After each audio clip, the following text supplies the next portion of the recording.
Again. 3, 2, 1. Oh, hang on. Let me see. Wait. Splits in an active window. Green. Yeah, we're good. Awesome. Glad to hear that. Like, it is like a lot of people are saying it's like, it's either going to be amazing or it's going to be awful. Like, those are pretty much your options. It's either going to be amazing or it's going to be awful. And people seem to be, yeah. Well, I've heard good things about it. Fair enough, Raxer.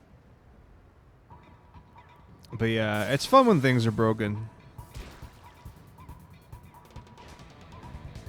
Well, I think it's mechanically fun. I didn't, no. I don't think I'm involved in any way. Honestly, I don't really have the capacity to be involved in anything outside of ESA in July and August. Yeah, the new thingy. Oh gosh, how do you say it? Where's the area? Mushroom Rock Road, Skip? I saw the video on it. I have to look into it because I've not done it and I've not seen it. I've just seen like the video on it, so I don't really know. But like from what I can see or what I understood, it seemed pretty manageable. Like not super like finicky or not to say that it's not difficult by any means. But it looked pretty doable. I don't really know what changes in the route. I don't know if there are any like updated notes for it. Because obviously you do a grind in Mushroom Rock Road. Alright, Naida. Yeah. Oh, balls. I forgot who I was using. I guess we're gonna just score then. But yeah, it looked pretty okay to get past that scene. Or seam. Huge. I was just like, that was literally a crapshoot to get the sleep.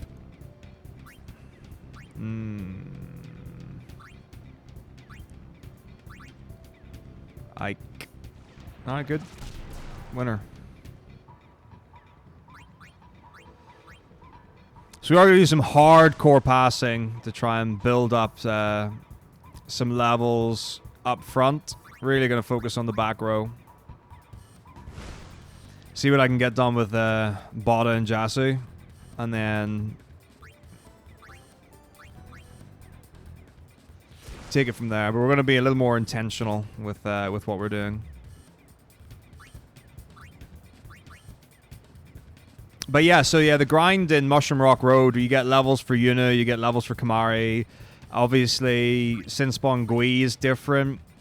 I don't really know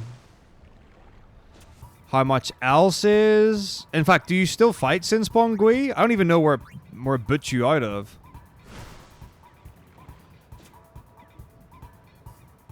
Yeah, I actually don't know where it takes you to. But with that said, that is 100% something I'm gonna have to pick up after I've been doing FF16. So the other thing that's really interesting, not interesting, I find, so there's a special edition of the PS5 with FF16, but the problem is FF16 doesn't obviously come out until like 22nd of June. So I don't know if like you get the PlayStation 5 immediately and then you just get the FF16 copy with it. So I'm wondering whether or not I should just buy a PS5 separately and then get 16. So does it take you to, do you go to Jose? Like you don't skip Jose, right? Bonk. Alright, cool. Very good, very good, very good. Okay. Thanks, Naida. Naida, I think is what I like to call her. Awesome. Yeah, that's pretty cool. So, can you not then do, like, could you do Jose skip and MMR skip? Or MMR skip? Or can you, like, do you bypass the trigger with the monk? Shepard, thank you for 27 months. Did I get... I mean, if it was a DM, I should have. If it's the message that says, please upload the video, then yes, I've definitely... Well, I say seen it. I've, like, skimmed it, and I've just been completely... yeah, okay, yep. Yep. Yeah, I've just been completely AFK for the last 3 weeks. Oh, balls. Oh no!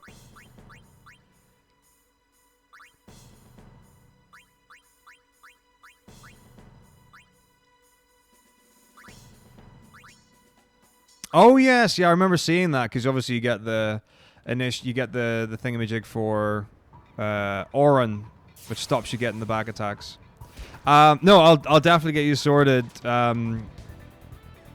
Shabber. Now that I'm back in the real world, is how I'm describing it. Oh, Endergrim, thank you for 40 months. Oh gosh, I just shot. Whoops. Just with the bota to just with the bota. Well, there we go. It might go in. Volley shot or whatever. No, it's spinball, whatever. How it got a hand on it? This guy sucks. He's terrible. Banderonso. Banderonso. Okay. Bonk.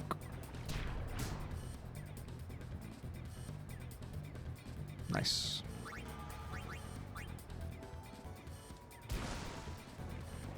But yeah, I like the assumption I would have is that you would just need to save.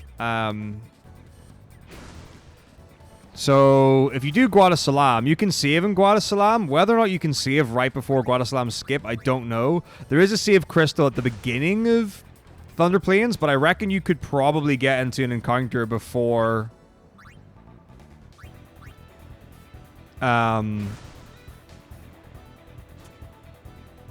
before getting to the save sphere, though. But yeah, then the question is like, so obviously you have to get through not only Thunder Plains, but you also need to get through the ice place, Macalania, Woods, and like there are the things that can put you to stone there. It's not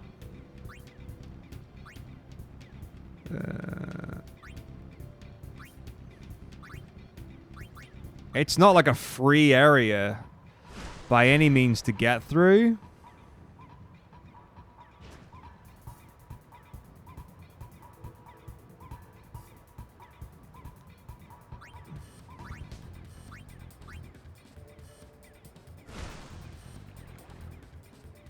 So Thunder Plains have got like the guys that can put you to stone. Obviously you've got the Iron Giants, which can do like a ton of damage. Yeah, once you get Sonic Steel, you're fine. Like it's back to normal any percent. Like consequence free any percent.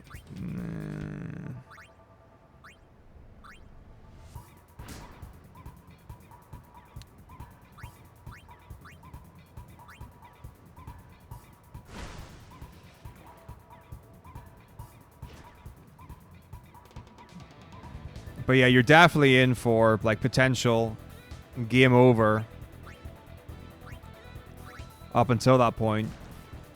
But with that said, I mean, like if you look at somewhere like Mihan High Road, you can game over super easy if you get gored or get like a back attack with triple bombs. Like these things exist. But yeah, effectively it's like once you got the... I don't even remember what the weapon for Auron was. Katana, it's not, I don't know. Anyway, but like once you got that, like your run was pretty much safe. Like you probably wouldn't game over at that point.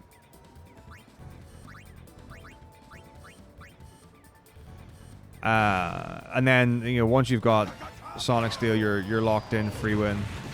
That's, you know, that's you. GG, you beat the video game. J-Crow, thank you for 73 months. Thank you very much indeed. So I guess I can catch everyone up on where we're at.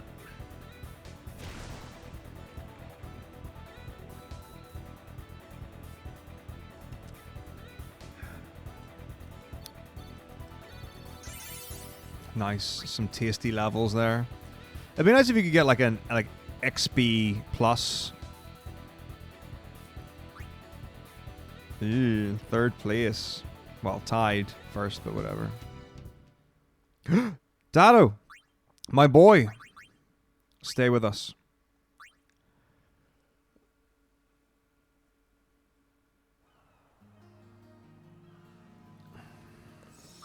Like to do a safety save after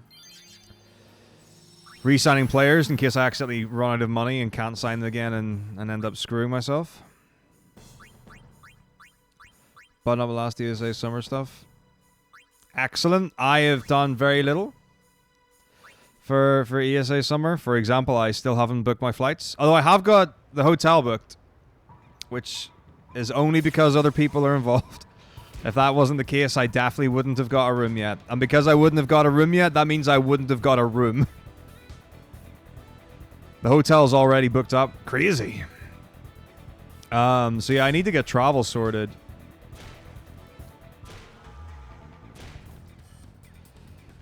Oh, I also need to see, well, you know, final cuts are coming soon. So that'll be good to know whether or not I've got a run, because that will definitely impact a lot of what I need to do between now and the event. So right now, the only run that I submitted that's actually still got a chance to get in is Symphony of the Night. And it got in last time. It got in last summer. I just couldn't go because of COVID.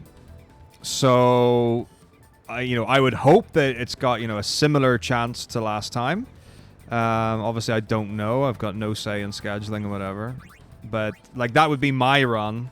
The FF13 all missions submission is still up, which is I'm involved in. Not my submission, but involved. And the FF14 2.55 is still up. So I've got 3 chances to get a run in. They released the chase games a day or 2 ago. Maybe even more than that. Maybe a couple more days than that. I think there are 4 games there. Ooh, okay, Wedge. Right, I guess you've got a point to prove, buddy. He could miss. It happens. So like Street Fighter 6 is on it. A couple of others. FF16, big surprise, is not on it. So I don't think there's any way 16 is going to be in ESA Summer. I think the next event... Wait, no break? Okay. Big block. Huge! Grip gloves. Super goalie. Not bad. Should be okay. Okay. Yeah, I don't know what the next... Like, whatever the next event is. I don't know what the next speedrunning event after ESA Summer is. Is there an autumn speedrun event anywhere? Like, is the next event AGDQ?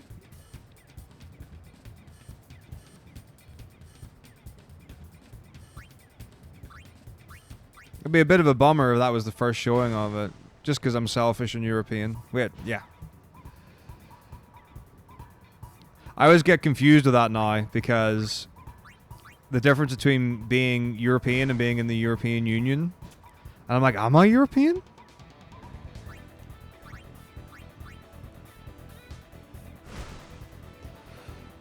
Oof.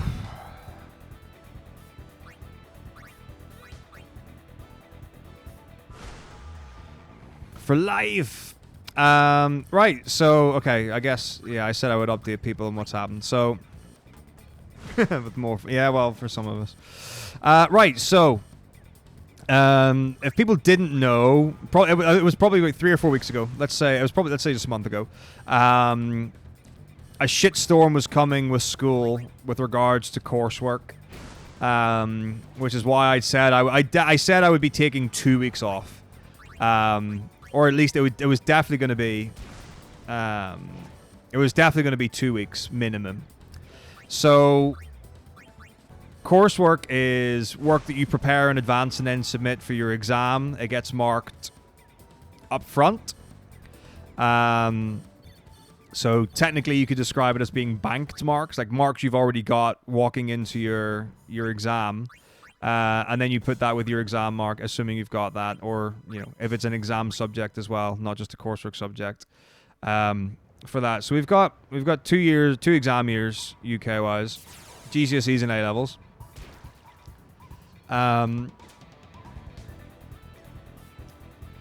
So a number of issues that we had. Like, one of the issues was just the actual student work. So just getting people to submit stuff, getting people to stay behind, getting people whatever, just to get the marks. That was a massive pain in the butt. So marks all had to be submitted to the exam board. 15th of May. That's usually when they ask for things to go up. Sphere shot. What a bitch. That's a big number. Alright, we're fine. So, I was literally recording 2 students until about 5 o'clock p.m. Friday before. So that gave me, like, the weekend to mark things, get the paperwork sorted and all that. So that was a pain to get done. Then you've got the actual submission requirements. So, it's... Oh, balls. Oh, balls. I didn't... He must have the... whatever. The chase thing? I forgot what you call it. Golden arm or something? I don't know. Grab someone when you're nowhere near them because you're a bad person. So... when you submit it, you've got options for when it comes to music. So, you submit a recording, easy. You submit a write-up, easy. You submit either a screenshot of the music project, depending on what like software you're using, or like a written score, for example, like the actual dots, the sheet music itself. So it all depends on what you're doing. Fuck, he's on me again. I need to like pay more attention because he's just gonna F me up. So the problem we had this year, which we've never had before, is that we do the coursework on Macs. Fine. The Macs are old, and the OS doesn't update anymore. Not great. But you can't update Chrome either, or any browser-based system. So that meant we had students work on computers that we couldn't get off them. The only way we could get the work off the computer was to use a USB stick. You're not allowed to use USB sticks in the UK in schools because of GDPR. So that was a pain. So we had to get special permission for me to take coursework off computers on a memory stick to put them onto another computer that I was going to use to get all the things I needed for submissions, which happened to be another Mac. Then when I've got all the files, I have to get them to be able to submit them online, because you submit things digitally. You can post them, but like digitally is pretty much what everyone does. But I was using, like, similarly, the Mac that I've got is old and doesn't update. So I had files that I could only get off the Mac using a USB stick, which had to go onto a PC. No matter what. We didn't have any Macs. We don't have any Macs with the internet. We don't have anything. We couldn't get anything because by the time we'd actually got everything sorted, we didn't have time. And I don't know how USBs work between PC and Mac, or like Windows and Mac. I'm pretty sure there are USB sticks that do work with both of them. We didn't have one. So I had all the work on one Mac and couldn't get it anywhere and couldn't get anything to submit, which is just the worst thing in the world. So then we found out, because we use Outlook for the emails and like Microsoft Office, OneDrive, SharePoint, whatever their online system is, that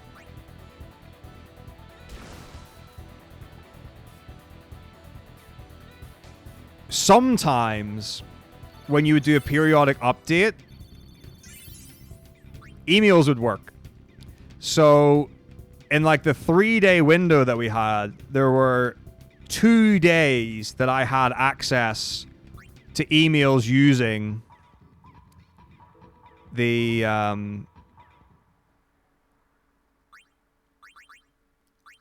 Mac.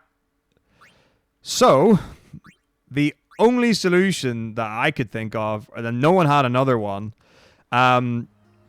was to manually email every single file from the Mac just to my email, and then I could download them onto the PC to upload into the system. It was awful. Like and the thing is, like, you're talking about, we're talking about relatively substantial MP3s. The rest of the files are whatever. We're talking about like Word documents and stuff like that. The other thing that we had, so that was for like the GCSE coursework. That was awful. Then for the A-level coursework, we were submitting full scores of the music. So we were taking the files from Logic Pro, which is a Mac software, and then putting it into notation software and writing it up. Couldn't do it because we couldn't get the files to do it. Now, like, you can get Sibelius for Mac. We didn't have it. I was going to be using my copy of Sibelius. So we had to ring up the exam board, and we had to get special permission to do a different kind of submission with them. And I was given like a day to turn it around. Like, they were like, we need the submission, like, we need the samples now. Like, the moderator is supposed to have access to this coursework on this day so that they can mark it. And it was just impossible. We couldn't turn it around. There was no way to do it. Like, that's the thing. It's like, yeah, give me, if I had time, I could have done it, but we just didn't have any way of doing it. So we were able to find a workaround. They're like, just do this, get whatever, we're fine.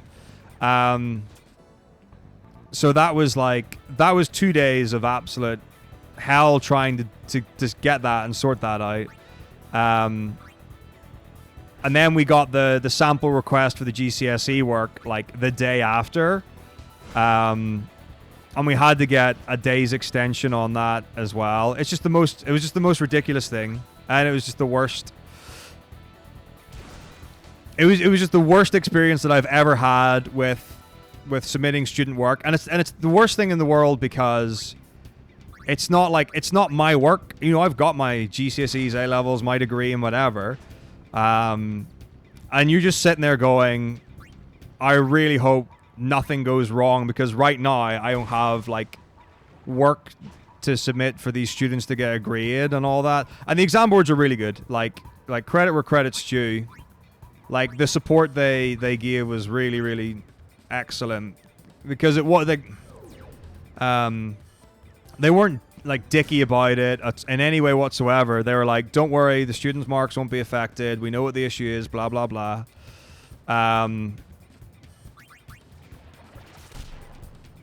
So we got everything in. And so that was horrendous to work with. But yeah, so like GDPR, data protection. It's super common, and I totally get it. It's really simple. It's like you should not have access to private data or personal data for students. How did I not catch? That's ridiculous. Like, students in a place where you could just like drop it or lose it, and anyone could just use it. It makes total sense. There's no, I don't think there's any question about like whether or not that should be a thing in schools or whether it's a good or bad idea. I think it's quite clearly, a good thing. So that was one thing to deal with. We got there. I really want to score here, so I'm trying to find a way.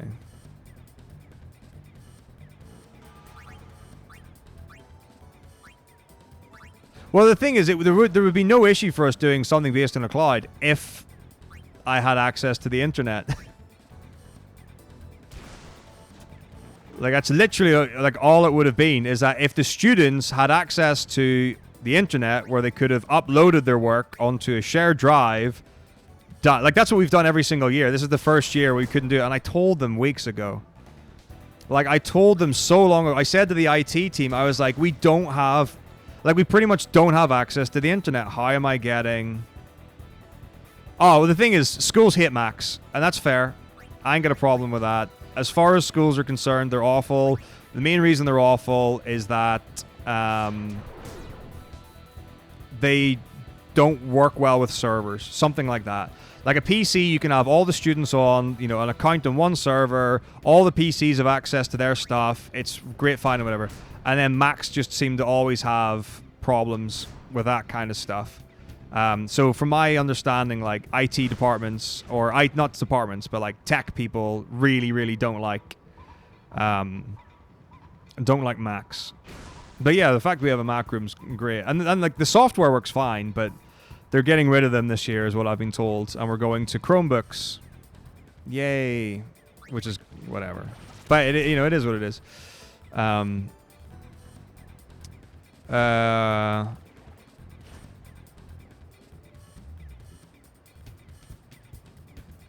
Okay, is this the first half or is that the game? I think that might be the whole game. I think I just bloofed. Okay, we're half. Okay, I need to win. So a whole level. Amazing.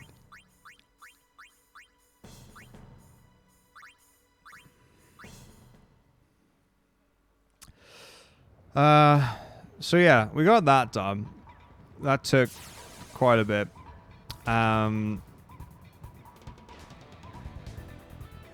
So then the next set of problems, I guess we're like far enough into the process where, yeah, and enough of this is public where I can talk about it. So I've got a new job next year. So I'm leaving the school that I'm currently at.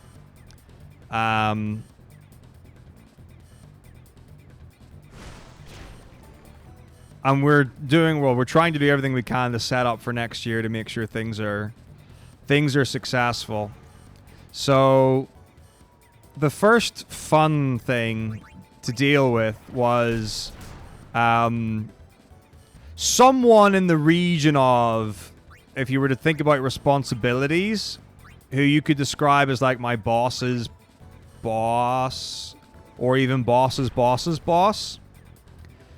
I decided to announce that on Twitter. Like not only saying that I was leaving, but also where I was going, which was not great. Fortunately, not very many people saw it. And then one person saw it and put it in a group chat, and now everyone knows. So that was a bit iffy, because I wasn't really planning on sharing that with, you know, the entire school. And then after that, well, when teachers found out and whatever, some of them, when they were asked, were just like, yeah. And they just talked about it, and I was like, oh, that's great. Thanks for that. That's really cool. Glad that that's, you know, out in the open and everyone can enjoy that knowledge that you all have.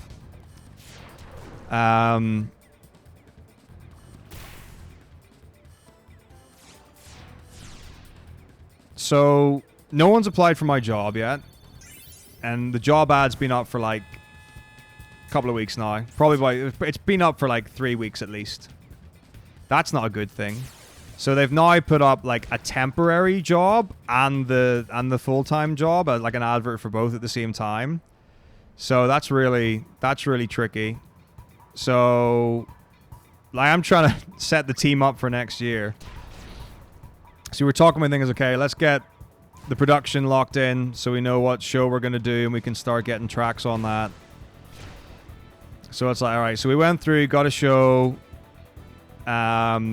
went through everything we needed, put the proposal through, said this is what we want to do. If it's going to be successful, we need to start really soon. We need to get auditions done. We need to get rehearsals started. Things need to happen on it. And then I'm not involved in the conversation that happens between the people involved, but there's a meeting set up between other people in the team.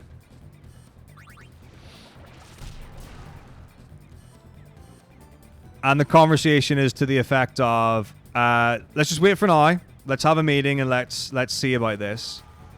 And I'm like, you've got to fight for this? I was like, because it needs, like, if we don't start now, we start rehearsals in September, then we're not going to be able to do this. Like, we can't do a Christmas show, which is what we schedule in. So we plan to do a show in December time before Christmas. I always stand by that. I think doing shows after Christmas just bleeds into a lot of exam time. You can't be doing it after, what the fuck, 3 of them? After Easter, that's just a super no-go, because year 11, 13 of exams. It's not going to work. It's a bad idea. Well, this is also bad. Anyway. Normal in my sector. In the field of music, probably. Honestly. Like, they say we always need music teachers and teachers in performing arts. But yeah, you have to give your notice in a term in advance. So deadline would have been end of May.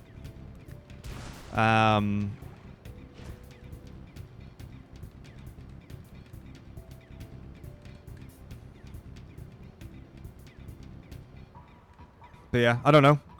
I don't know if other schools were able to get things. Also, the end of the year is always the most difficult one, because you either have a job, or like you might be new, and like a new person couldn't do the job that I do.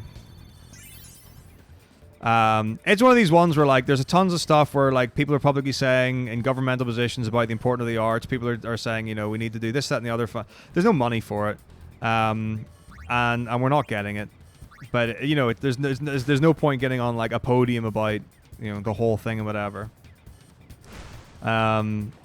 I think everyone has like some sort of fundamental value in the arts, but people who need to put up like financial help for it either can't, don't, won't, whatever. So it is what it is. Alright, we're now in big trouble. Fuck, the Albert Sykes have won 3 for 3. Bastards. So yeah, so the meeting's been had without me, and the details of the meeting are that they're considering dropping music and drama down to a carousel. So instead of all students having 1 lesson a week of music and 1 lesson a week of drama, doing 1 term of drama, then 1 term of music, which is awful. Subjects that run on a carousel might they don't run. Like if you're supposed to be getting 1 lesson a week for the entire year, and you get like 12 weeks, and then you get 12 weeks off, you don't remember anything. You have no chance. You're never going to succeed. Like you cannot be successful with a subject long term. So like as far as my personal opinion goes on it, like you're basically saying that this subject isn't important to give the time to, because the students aren't going to be able to access higher level content and succeed at a higher level. Generally speaking, it can happen, but like so difficult.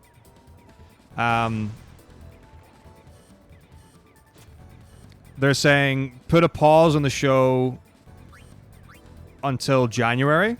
So like don't even start thinking about it until January, which is ridiculous. You can't start in January. It'll never happen. There won't be a show. Like that's the thing. Is like if you start in January, there won't be a show next academic year.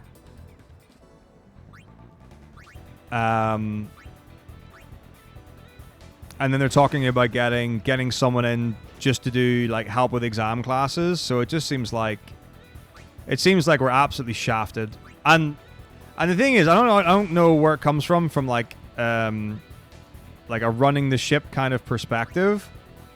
But like I get that I'm not involved in planning conversations for next year. That's fine. You know, like I'm not going to be there.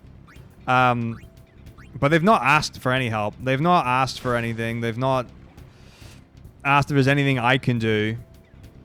or any support I can give, and it just seems really bad. It just seems like we're in an awful position.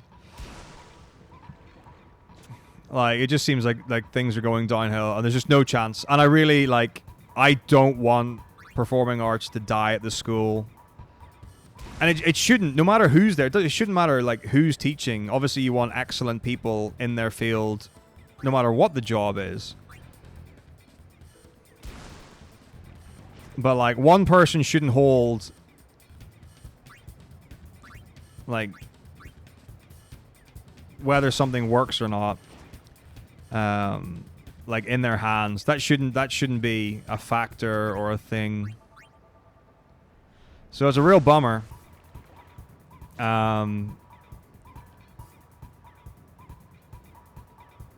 yeah, I don't know what next year is going to look like at the school.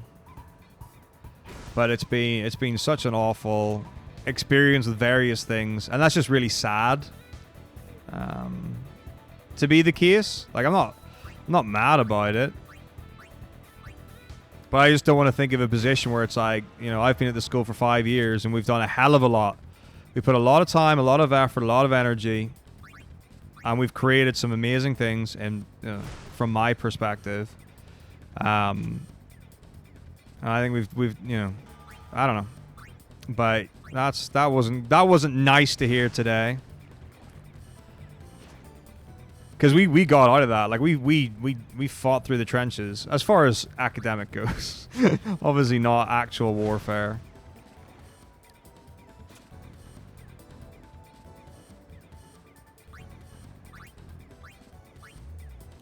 Who knows, man? Who knows?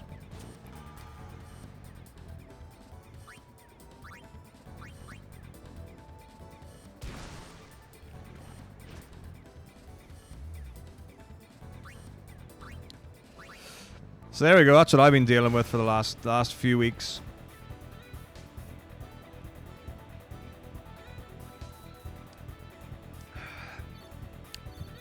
But we're back at it.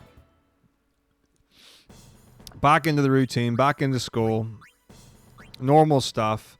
Haven't seen my exam classes in forever, honestly. Like, all they're doing now are either exams or revision sessions. Like, their timetable's effed. There's lots of little shitty things as well.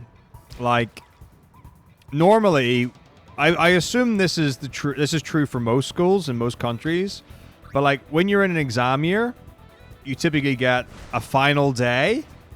That's pretty normal, right? Like, at school. No, the normal last day of school isn't the same for exams. Like, when you're in exam year, when you do your last exam, you don't come in afterwards. That's pretty standard practice. So there might still be, like, other people in school later than you. But, like, if you're in an exam year, typically you get, like, a last day, you do, like, an assembly or some sort of celebration or photographs or signing things, you know, farewells, that kind of stuff. And the A-level students got their, like, end-of-year assembly when they went on the study leave. And it was all planned out. You know, people were invited to go and see students, blah, blah, blah. And it was fine. It wasn't like an amazing, like, big woo thing or whatever, but, like, it was fine. But it was there, and it was planned. That was kind of really what it came down to. And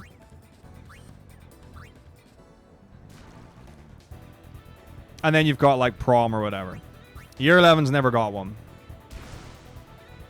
So we were like, what are they even... We didn't know what they were doing. Like, so they're not going on exam leave. And... Hey, this is a dicey situation. It might be okay. They're not getting, like, a last day. They're not getting a leavers thing. They're not getting their goodbyes or whatever it is. Like, what's going on? What's the deal? And we're, like, just back in to term time after a break.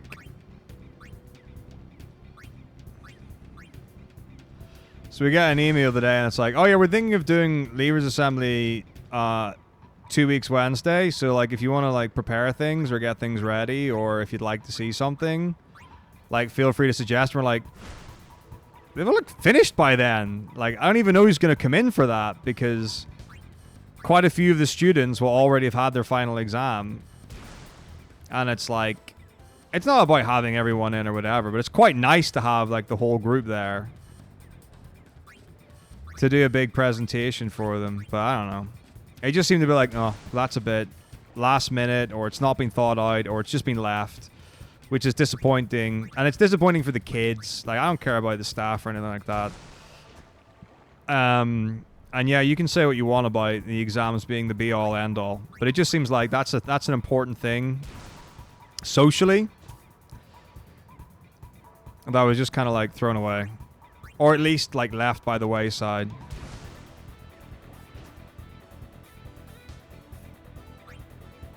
But it means I do get more time to chill in my room and think about not an awful lot.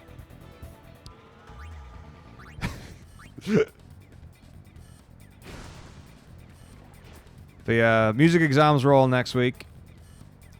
So after Wednesday, all my students who are doing exams will have finished, which officially gives me an extra 8 hours. 8 hours of time. Now, I want to make it clear. This 8 hours of time does not mean I just get 8 hours of nothing to do. There are still things that we do in the time. Like, I'll probably be covering a lot of lessons that aren't being sorted, like that we don't have teachers for and whatever. And then generally, like, the time you get back is you're supposed to like use the plan for the next year and stuff like that. So that's part of it as well.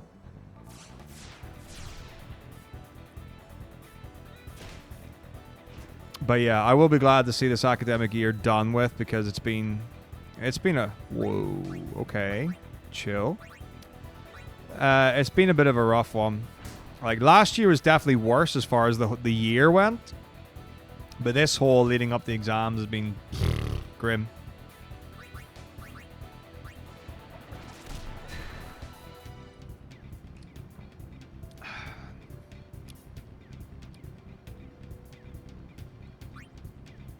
Oh, what? Okay, whatever.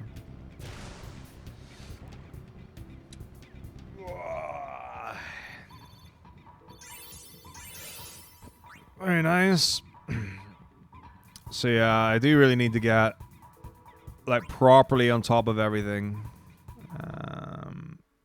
on my side.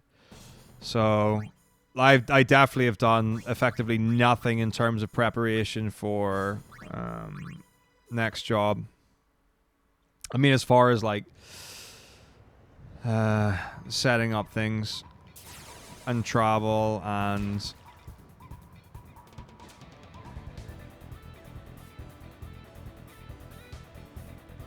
moving and stuff. So that's gonna have to happen. I need to like very prioritize that. And I just need to really start thinking about next year rather than trying to sew up this year, because we're just fucked. Big shame. So I definitely need to go through bits and pieces with people at the new job who can help with things, and then I need to get a PS5. I reckon that I can do it pretty easily. I've seen like them for like 450, 500 quid. So I assume I'm not going to get a new one cheaper than that, which is fine. And then I think I'll just buy the PS5 and then just buy FF16 separately. So it comes out on Thursday the 22nd, right? So well, exactly, Raxter. I was really hoping there would be a PS5 Pro announcement, but because there hasn't been, I'm just going to get a normal one. And it seems like, from what most people are saying, it doesn't look like there's going to be a Pro model for the PS5. But I definitely want the PS5 in my hands before 16 comes out so that I can download it and play it. So yeah. The 22nd is nothing going on school-wise. I've got meetings in the afternoon, but the next day is sports day at school. Now, there are some big pluses about it being sports day at school. So a consideration, and I guess the first consideration is that I have to be in school. So, bitch. So I'm not gonna take the Friday off just to be like, FF16, play for life or whatever. That's yeah, that's not a thing. That's not gonna happen. But we do typically finish sports day early, like as far as the actual school day goes. So if that happens to be the case, this year, I might actually be able to get home for like maybe 3:30 on Friday the 23rd. And then the plan is just to boot up 16 and see where the ride takes me. So I'll probably be, like, I don't know what, does anyone know like what time on the 22nd it gets released? This is Killjoy, yes. Like, is it midnight on Thursday? Like, or is it like midnight once Thursday ticks over, like Wednesday into Thursday? Or is it like an afternoon thing? I don't really know how that works for new releases. I haven't played a new game in a long time. So if it releases on Thursday the 22nd, it'll probably be the Wednesday midnight into Thursday. Okay. So I'll be about a day and a half behind everyone else then. Unless you're in Australia, in which case I'll be 2.5 days behind.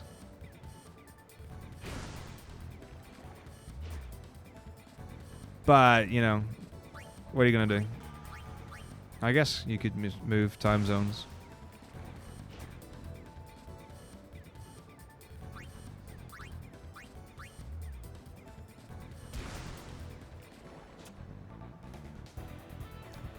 I don't know if that works.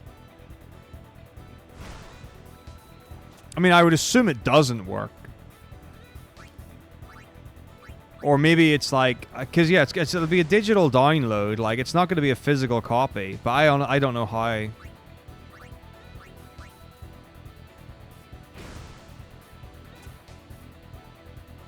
that works. But I just have like fond memories of seeing like Australian streamers streaming a game that had just come out and then getting banned on Twitch because the company was like, you can't stream this yet, and they're like, the game's like officially released, and like, not in the world, you know, funnies.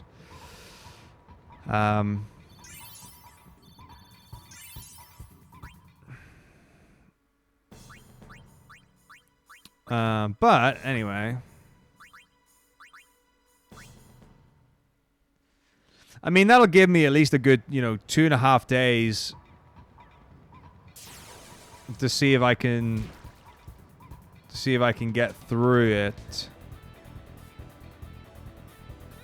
I have no idea, Killjoy. I just remember seeing people like playing new games, and then like, because the developers choose whether or not a game can be streamed. It's not the streaming company, which is great for the stream company because they don't ever get in trouble.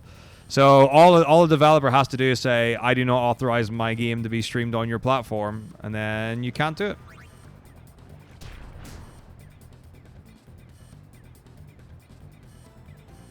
But yeah, so definitely in school on the 26th and that. Like, there are no more breaks. Like, school's right through. So I guess the hope is that between Friday the 23rd and Sunday the 25th, I'm able to beat it. Because I would really like to have, like, not that I want to like rush through it or, spoil the experience. I don't really care about the experience. If I get into it, amazing. If I don't care.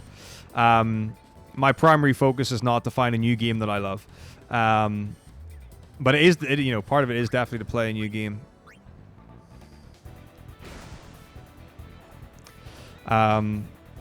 But what I want to know is like what I'm getting into with 16 in terms of like the overall experience. Yes, Diagrol, I saw the Mushroom Rock Road skip. I don't even know where I saw it. I think I was traveling, but I wasn't traveling like that recently. Actually, no, I don't know if I don't think I saw it when I was in France at Easter. I think it was after then. What's up, James? How's it going? Yes, indeed. We're making it happen. I'm trying to put a lot of time and effort into Bada and Jasu. Yeah, it's a very nice seam, Dagroth. I mean, I assume seam is the correct word, but I don't really know. But yeah, I'll have to look into like what it's actually doing to the run practically, because as far as I can see, there's no reason not to do that.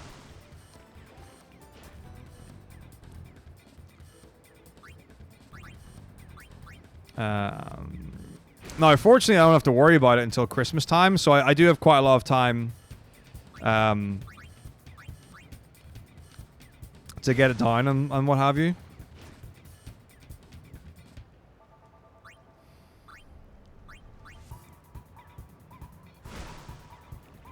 A lot of balls. Nope.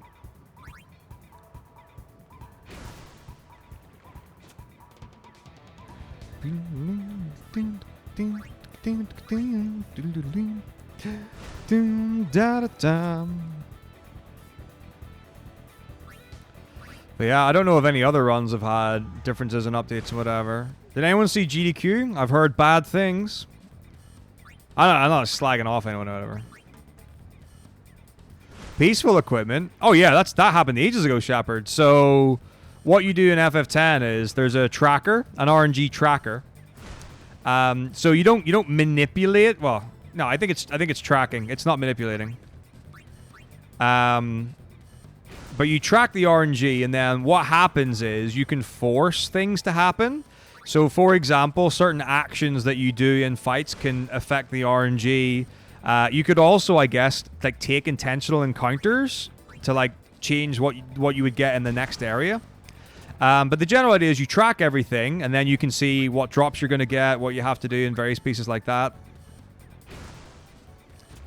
And then all you have to do is just follow until you get to... I think there's like a thing of 10 encounters or something for Forgotten Shadow Temple of the Forgotten Realm. I've forgotten what it's called. But the area with the ghouls anyway, to make sure that you get a peaceful armlet. So yeah, I'm pretty sure certainly all the top runners are doing it. I don't even know who the top runners are now, but like yeah, it's not super difficult to do. There are tutorials out there. I don't know if they're like really good ones now. There was a pretty basic one early on where someone was like going through it and trying like, but it was clear it wasn't like a high quality presentation of, you know, this is exactly how it all works. It was very much a case of I've got an idea of how it goes. I'm just gonna kind of like walk through it and see. 6 a.m. British time, 1 p.m. Everyone, obviously. No one's working in the afternoon in America during an American event. But yeah, I've heard a lot about the games. I definitely heard a lot about things being put off. The thing that I hear more and more when it comes to GDQs is stalling for incentives to get met.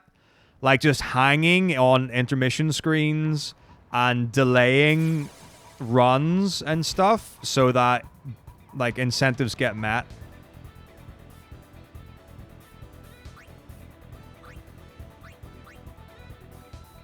Oh, 1 a.m. Eastern. Oh yeah, because it's obviously 5 hours earlier. I should have known that. I'm a fool. Either way though, like that's not prime time anywhere. I mean, okay, it'll be prime time somewhere, but I don't know what. Like maybe China or something?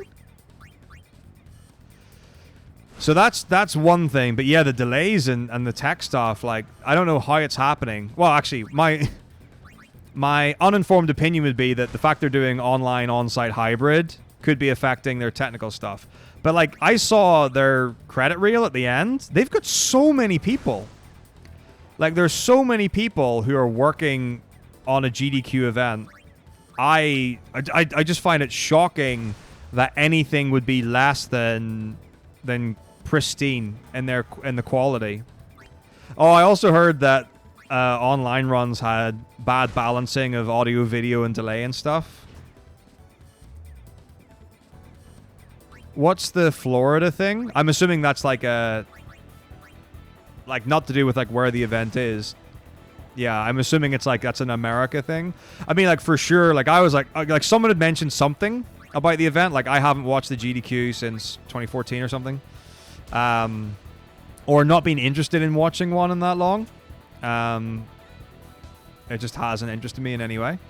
But someone had said something, so I looked at it and I was like, you know, their summer game's done quick and they only raised like 2.3 million. And that's a bit of a stupid thing to say. Like, only raised 2.3 million.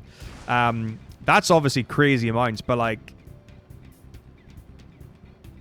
there was the crazy thing when they broke like the 3 million barrier. I don't know when it was, but I feel like it was like 5 years ago. Like, I do feel like it was multiple years ago. And I'm like, they're going up, going up. Now, obviously, you can only go up for so long. Presumably. I don't think you can necessarily scale infinitely. Certainly not have exactly the same model. Like, I don't think they've updated anything in the last years. Or, like, they haven't updated the experience. Anyway.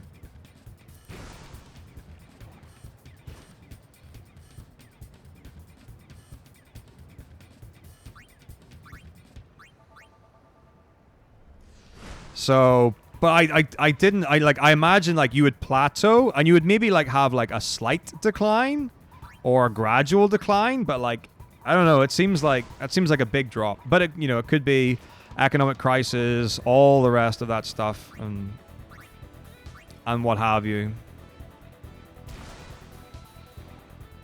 I don't really know, but yeah, so my understanding is that the runner and the commentator and the donation reader, whatever, were like all talking to each other in real time. But when it actually got onto the broadcast, like, yeah, what would happen is that like the person would ask for a donation and the runner would be like, yeah, whatever, and then they would go back to do like talking about the runner commentating, and then you would hear the donation reader, which must have been really weird. Like, I haven't heard any or seen any examples of it, but I imagine like that probably sounded really weird on the broadcast. Right, social politics that affect GDQ community, putting it as, okay, GDQ pulled out of, for their event space, yeah. So I knew about the moving location. Yeah, I also heard that basically all the revenue goes to the company rather than, not all the revenue, but like, I guess Twitch revenue in terms of like subs and cheers and whatever is going directly to GDQ rather than charity.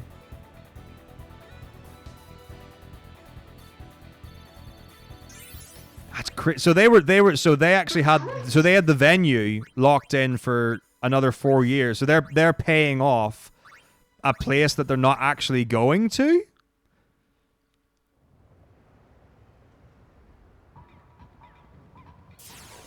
That's crazy. You would feel that, like, depending on the circumstance, there's got to be some like bylaw there or some whatever. Talkmark, thank you for 31 months. Hello.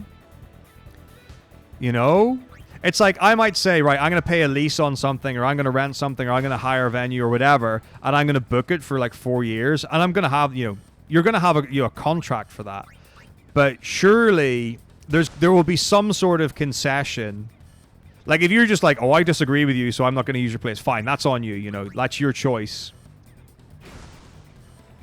But like, if there's something that's like governmental, like if it's just a disagreement, there's, you know, that's their decision to make.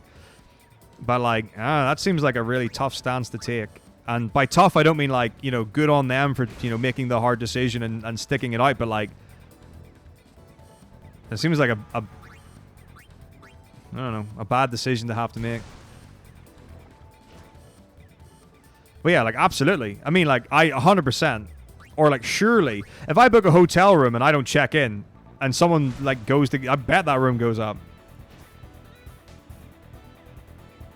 Well, they might still have the contract. They're just not, like, they might still be paying like for the contract as per the agreement. They're just not using the space, which, you know, would make sense. I say make sense, like, but like could be entirely feasible.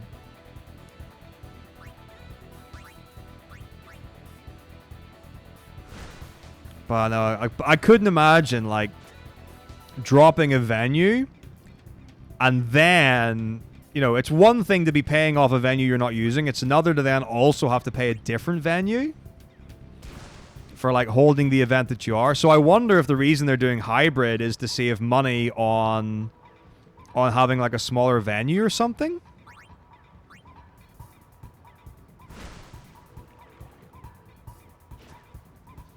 Well, yeah, I mean, the only distinction that I would be making is whether it's like it's a decision made because of politics, or it's like governmental legislation that's resulted in an inability to use the space. Which it doesn't seem like. It seems like a disagreement over a political standing or viewpoint or whatever. But hey, there you go.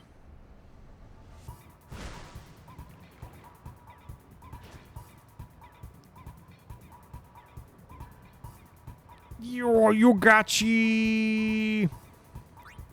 Hello, my friend. How are you? So good to see you. I saw Densha got through. Oh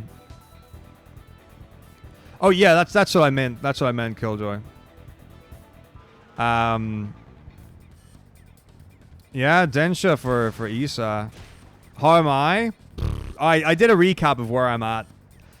Basically, everything's gone to shit at work. Next year looks like it's going to be even worse than it is this year. I have a new job, which is why I'm bummed out that it looks like things are going to shit for next year. Because I'm not there to save the day, basically.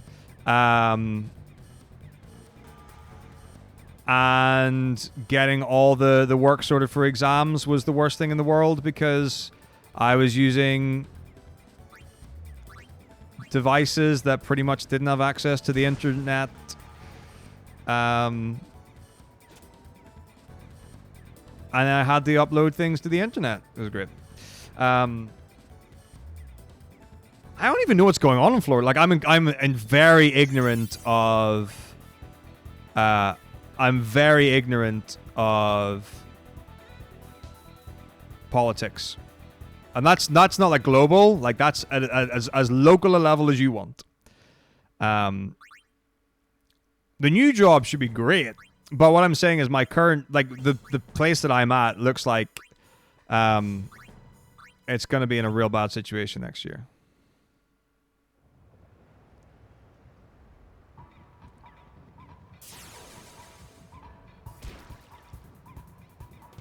I love tropical religion.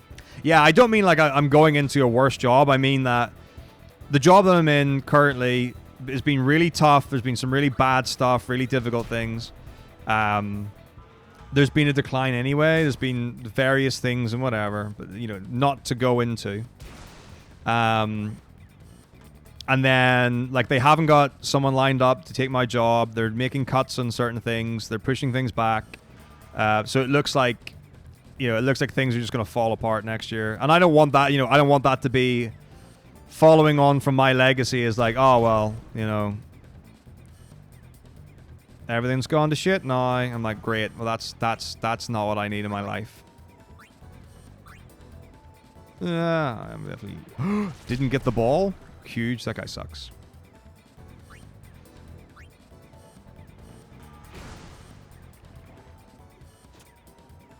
Oh no! I made the joke for tropical. That was me being I was being a dick for that.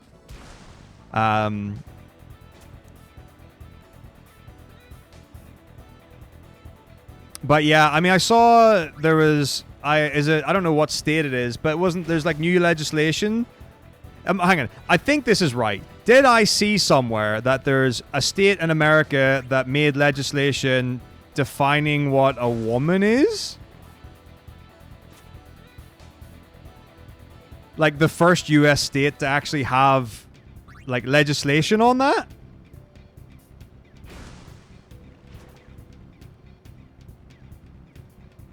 I'm pretty confident I saw that recently.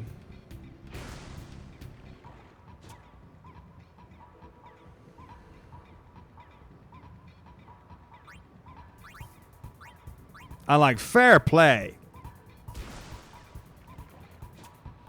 Imagine a world where that was a necessary. A necessary? Oh my god, a necessity.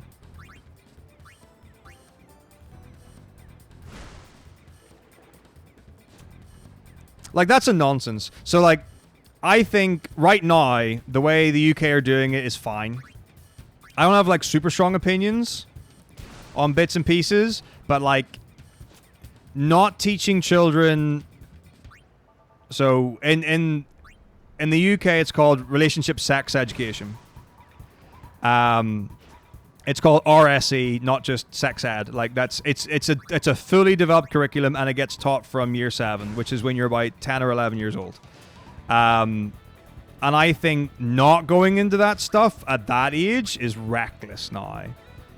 Like,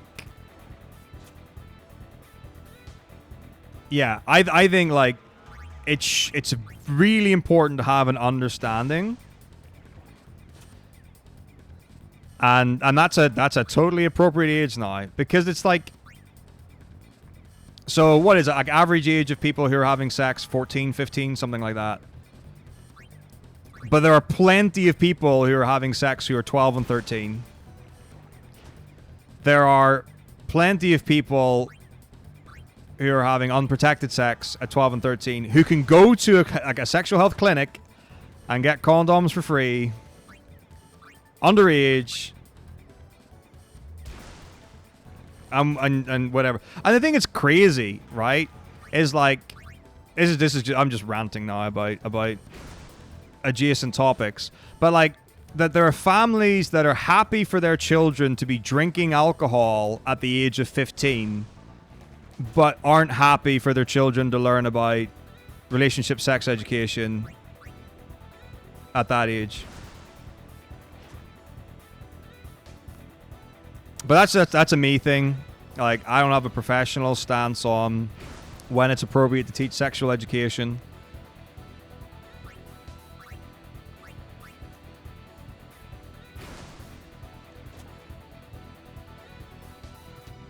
But yeah.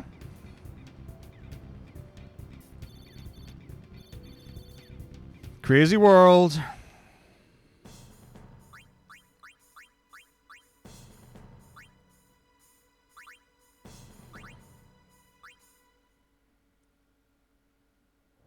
I mean, like, there are certain things where you're really stuck, right? Like, if you go to a Catholic school, you are bound by following Catholic tradition, yeah? Like that's it. You're locked in. You know, if you're a church school, you're kind of tied by certain religious aspects. And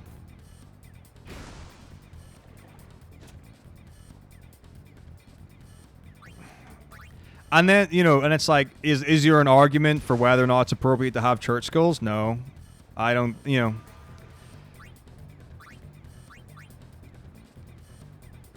Because it's a really difficult one. Because having faith, having belief, and having really well-reasoned principles to live by that can, like, organize you as a person and build you up to be, like, a good member of society can be incredibly positive.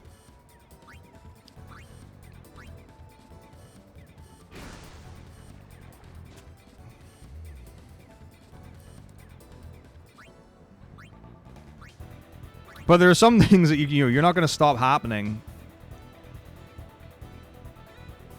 and you can't deny it, and you can't hide away from it, and you can't stop it, and all that kind of stuff, you know.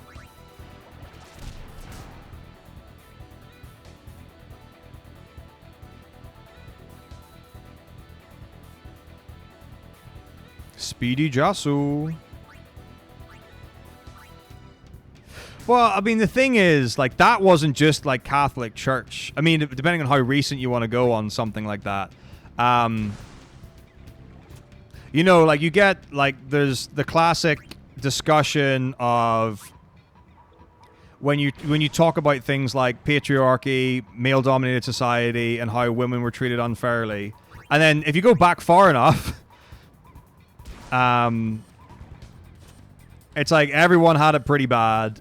So it wasn't like people like looked down on others for, like, gender and stuff, and the situation was grim. But I mean, like, you can definitely pick out what? Why is she so fast? certain circumstances, depending on like what you really want to target on it. Yeah, I don't really know. I mean, like, it seems like having a successful church school would be really difficult, and I don't really know what the benefits of it are. Like, I don't know if you get like state funding or something for being a church school. I don't honestly know how it works.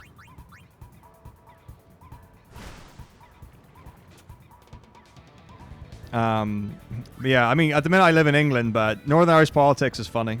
And by that I mean, like, it's more comical than funny. Or at least, well, from what my dad tells me, like, when he catches me up on what's going on in Stormont, which is usually not much.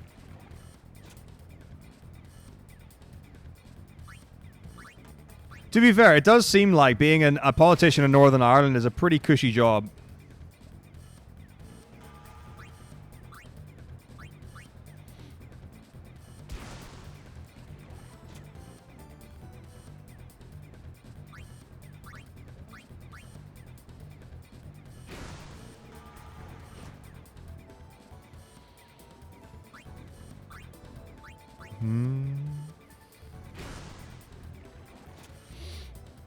And yeah, I mean, honestly, I'm quite glad that I don't have to be anywhere near the American education system. I don't actually know what it's like, generally speaking. Like, I would be interested enough to actually go through the process of just a purely academic experience from, like, high school to college or whatever that would be, to see what it's like. Especially the idea of having, like, elective classes and majors and minors. Like, all that stuff is completely alien to me. Like, and to see like how successful, and I don't mean like financially or like getting a really good job or whatever, but like how successful an individual you would get from what you've gained from school.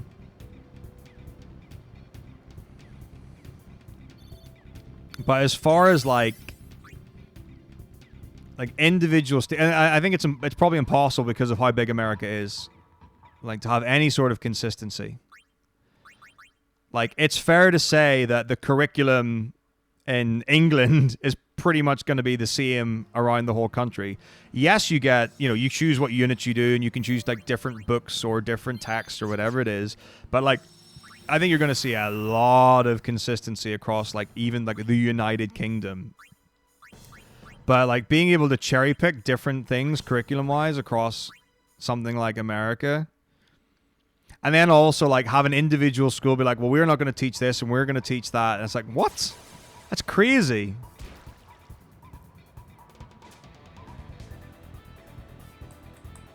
I do get really annoyed when teachers take it upon themselves to, like, take a privileged position of, this is something that I choose to teach my kids because I believe in it personally, or this is something that I refuse to teach kids because I disagree with it personally. I have a big problem with that, but I also think that people should be accountable to, like, the state, I guess, would be the best way to tackle it, unless you're a private institution. We do have private schools. I teach at a public school. But we do have various degrees of private schools. So you've got, like, boarding schools where you would, you board at, and you live on the grounds, and the teaching staff live on the grounds. You've got private schools that you just pay to go to, and then you've got specialist schools. So, like, if you go to like a dance academy or a music academy, like from a young age, where you don't do the normal curriculum. So instead of doing, like, maybe, let's say 11 subjects up until the age of 15, 16, you only do, like, English and maths plus, whatever the specialist subject that you're doing is. But yeah, I teach at a public school.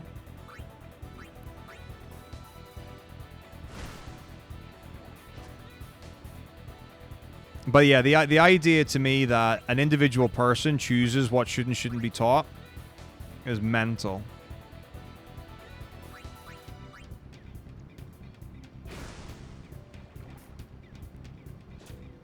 And there's some really scary things. And the thing is, the reality is, like, I hear a lot of it from America, probably because America is really prominent in media.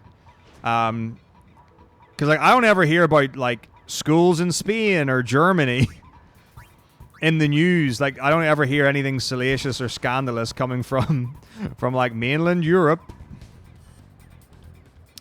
I think it's I just don't think there's an accessible way that's convenient or easy, like, to make transmittable. And I mean, it could be a language thing. Like, I'm happy to put the effort in. Like, I mean, obviously, I'm not going to learn 12 different languages just to be able to. But I feel like here we get a lot of American news, and maybe it is because, I mean, I imagine one, it's because of the size, but it could also be contributory to, you know, the English first language kind of thing.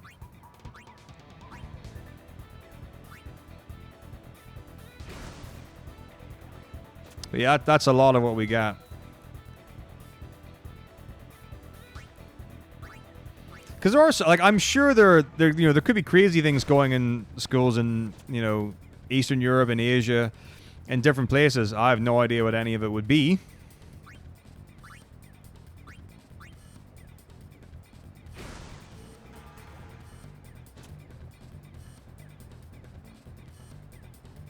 Yeah, I have only ever enjoyed my German experiences.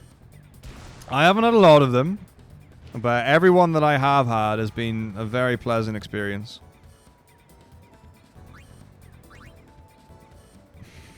I'm doing good, Jesus. How are you? Hello.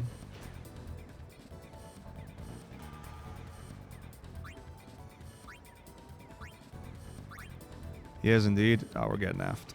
Yeah. Rop is good. I don't even know. Where are my favorite places? Let's have a think.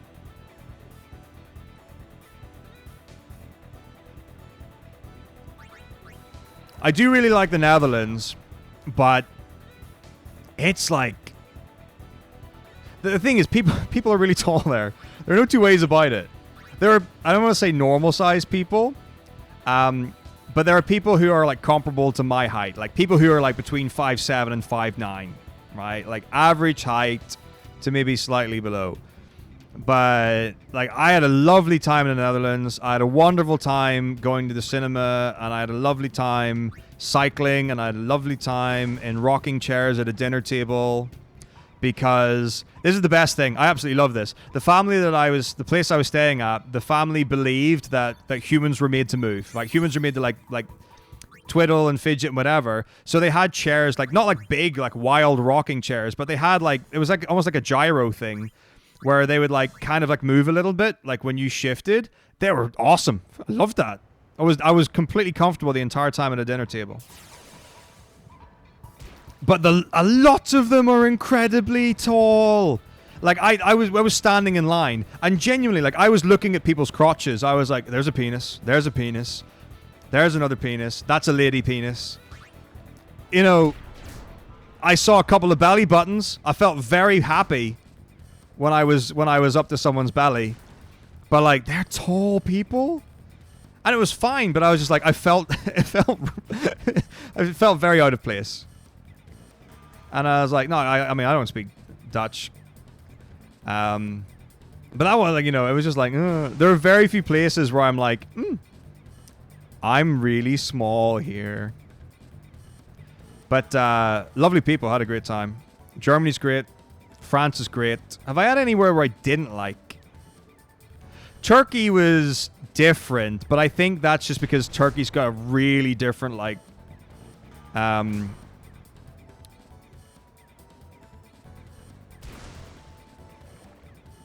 don't know what word I'm looking for.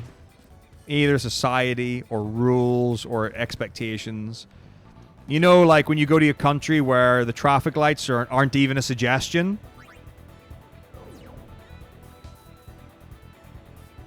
Like, I've had great holidays there. Like, we went on holiday, I think 2 or 3 times we went on holiday to Turkey. And the holiday itself was great. How do you score? Unbelievable. Unacceptable. But, like, public transport's terrifying.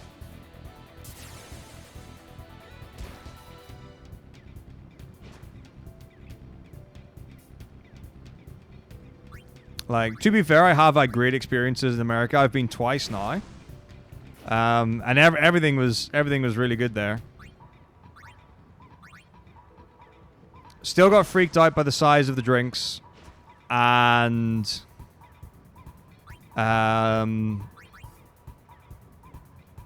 like, the free stuff. Like, you can go to a place and get free bread.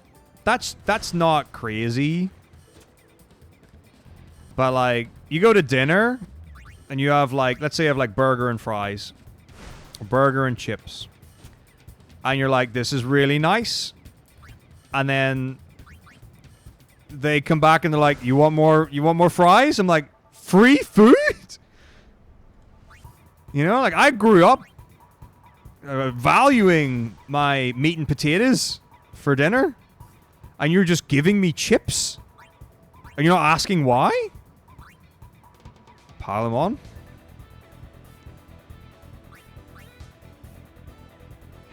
I haven't been to Canada before. I would like to. I mean, I'm like not under no assumptions of like Canada being like a lovely place and whatever, but I know a few Canadians, and I follow like some Canadian people who are in media and that. I think it could be quite an experience, but I would need. I don't have anyone. I think like obvious that I would be able to visit in Canada, so I would maybe need to like take people on a holiday rather than like go to see people. I do quite like going to places when I've got someone there to hang with.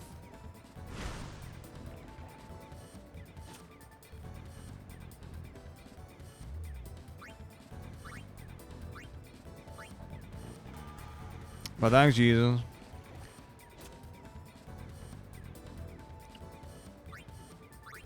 I mean, like, that's it. If it's not making world news, it's, you know, it's not newsworthy, I presume.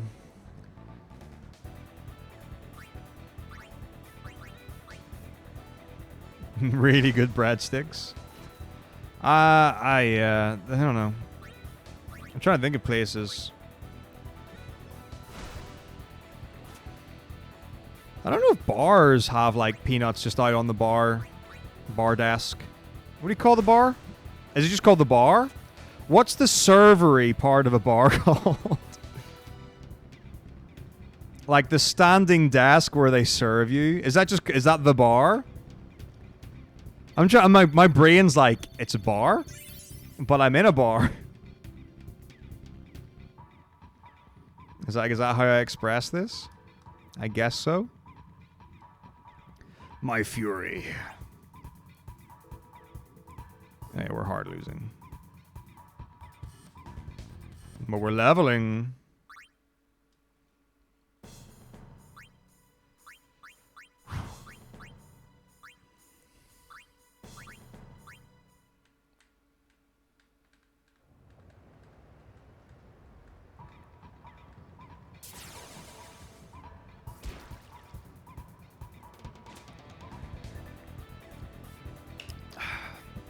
Yum, yum, yum, yum, yum, yum, yum. Oh. What else is happening in the world? Let's have a think.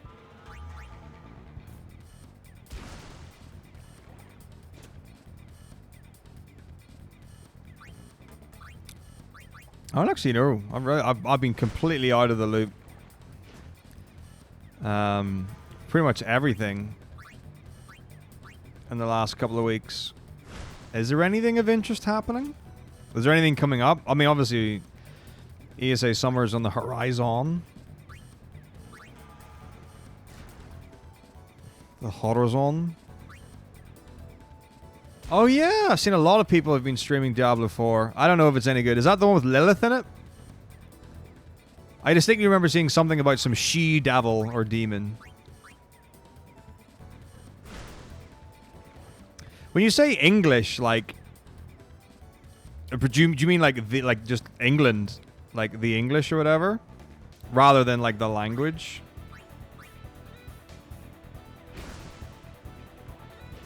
It is a real shame. Oh gosh, yeah, the language is just a disaster. Oh, it's a complete disaster. Well, I was going to say, it is a shame that, like, how many times someone gets put into a position of power and just gets absolutely rinsed. Like, from day one. They're like, this person's incompetent. They can't do their, their job properly. It seems wild. It's like, if you're responsible for, like, thousands of people, like, surely there's some sort of life experience that can get you ready for that. Like, to do a good job of it. Or to do, like, a competent job of it.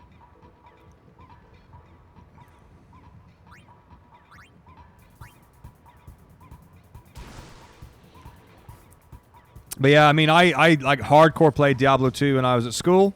It's like 15 years old or so, maybe even younger. Probably actually 13, 14. Play with friends. I did play Diablo 3. Like, not properly. I didn't do like day one of the season and grind like a max level character or anything. But I definitely played. Oh, I know why I played. I played with a partner is why I did. And that was fun, but it felt very hack and slashy. I mean, like, I get, like, there's an element of hack and slash in Diablo, but for me it felt like more just like run through spamming smash than what Diablo 2 felt like. I think one of the things that I did notice is that you can go to campaign areas out of sequence. So, like, I don't know how it works in any way. I don't follow the story. I don't really know. But, oh, I got shoot accidentally. I didn't really think when I was playing it. But I distinctly remember, like, doing, like, a thing. Like a Paragon thing or a mission thing or something. And going to, like, a town. And I was like, why are we allowed to go to different parts in the map? Like, I hadn't unlocked Act 3. I was in some random place. And I was like, I don't really get... What are we doing here? So that was really weird. Really odd to me.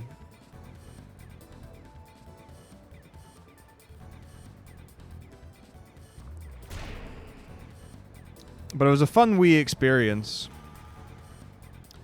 So yeah, I did enjoy just playing Diablo 3, but it felt very much as like a, switch everything off and just smashy for a few hours kind of thing. Haven't even considered 4. I mean, the fact that, like, I assume it's still Blizzard and I assume they're still making money. But after was it Diablo Immortal, the mobile thing? And then after all the other things that Diablo have done where people are like, oh, I'm never going to buy their game, I'm never going to play this and all that stuff. Like, putting out something successful that people are responding well to, That's a thing.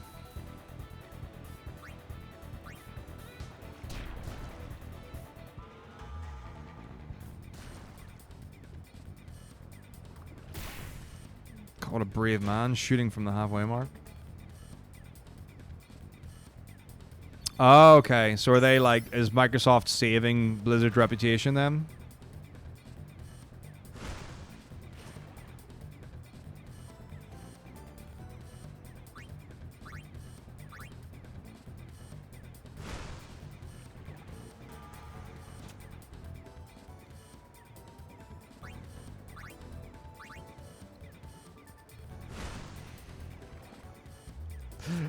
Helly do sadly to you too. Well, maybe they was just so massive that it didn't have a huge impact on them, make a huge dent on it.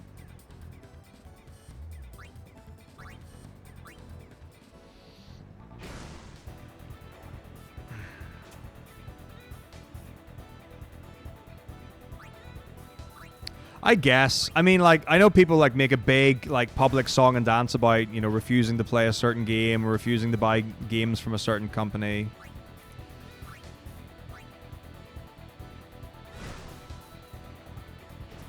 But, yeah, I mean, most people just play games.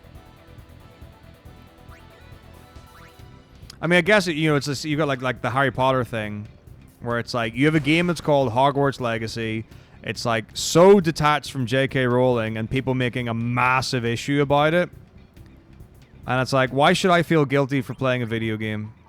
And why does buying a video game actively show support for something? Because it just doesn't. It's just a nonsense. Oh yeah, look, they did a bad with Diablo Immortal, but that was bad marketing. It's like, if you want to make a mobile game, fine, but don't try to sell it like it's a flagship product, like your PC only like IP that you've had for however many years.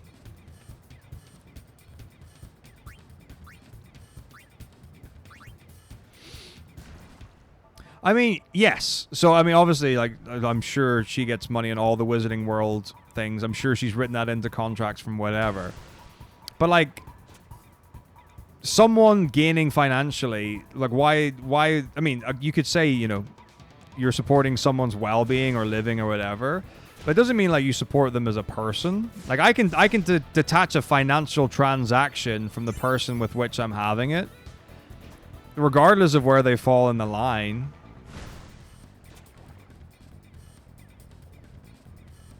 And obviously you can go crazy with it. You can go absolutely ridiculous.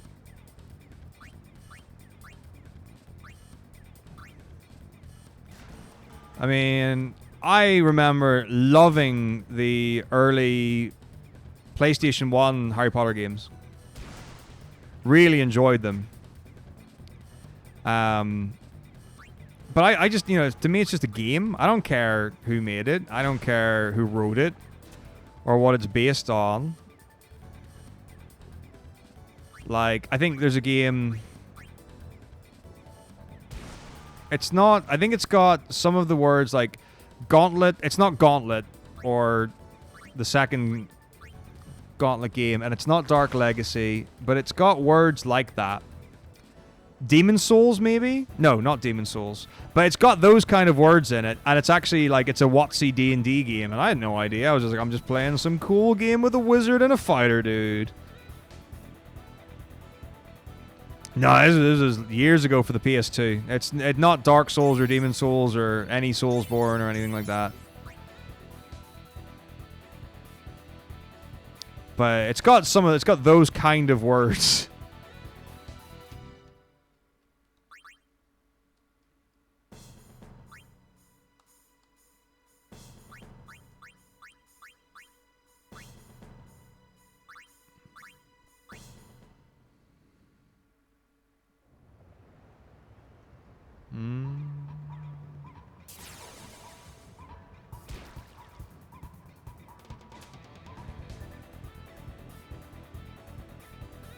Could be. I feel like I would recognize the box art.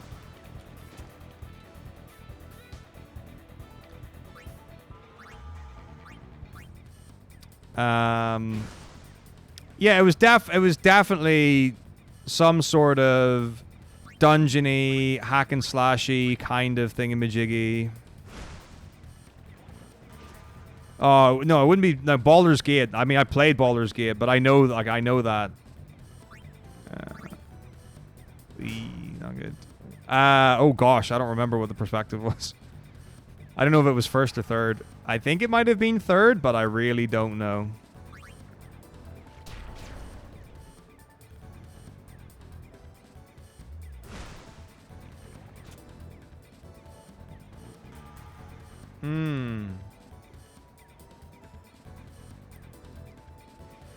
It was a long time ago. I was very young. I remember there being a stones.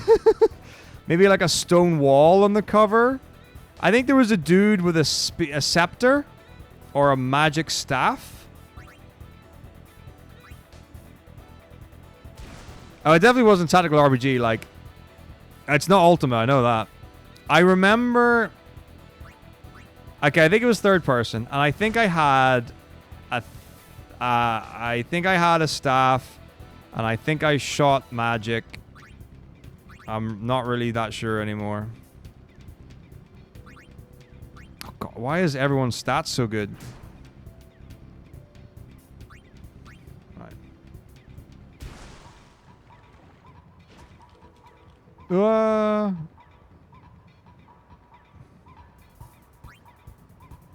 I've done a lot of things that shouldn't have been done. Right, dungeon game.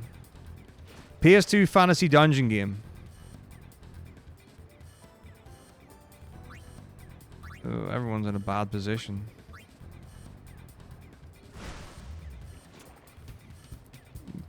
Please, I know Fantasy Star. Everyone's stats are insane.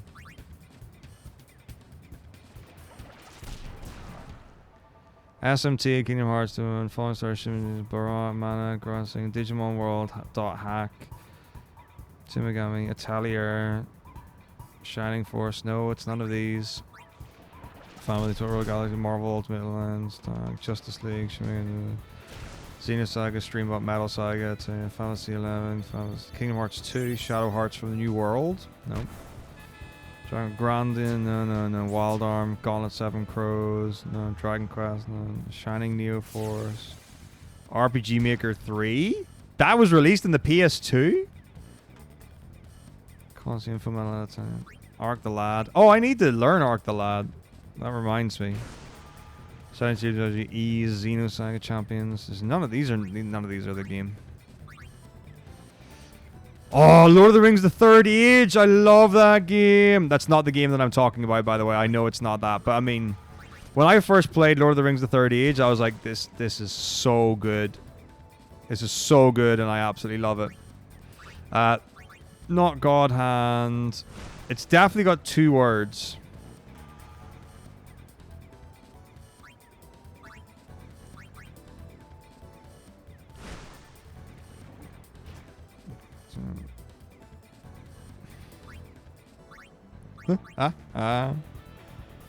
Next page. I got a Grande, Jewel Heart, Summoner, Dynasty. No, none of these. None of these. Kingsfield. I am a fan of Kingsfield.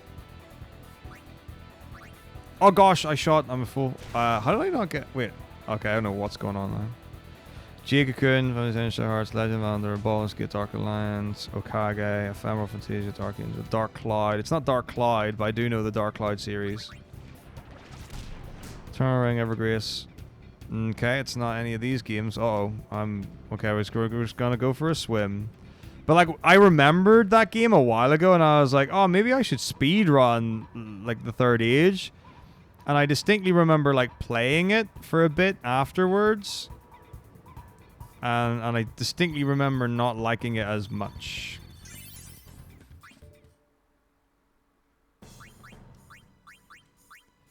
But maybe I should try it again. Because I think I saw Kev playing it a while ago. Like, quite a while ago.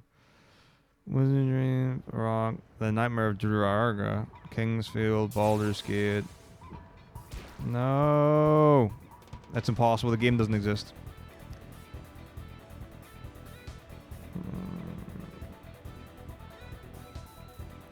Legends, Kings 2, Dragon Quest. I think it was all real time, and there were like dudes that were following. Like there were things a bit like if you ever played like the other Lord of the Rings games for like the PlayStation 2. I think there was literally just like the Two Towers, Return of the King, like those base games. It was kind of like that, if I remember correctly. Where like you've kind of like got a level and then like guys to kill.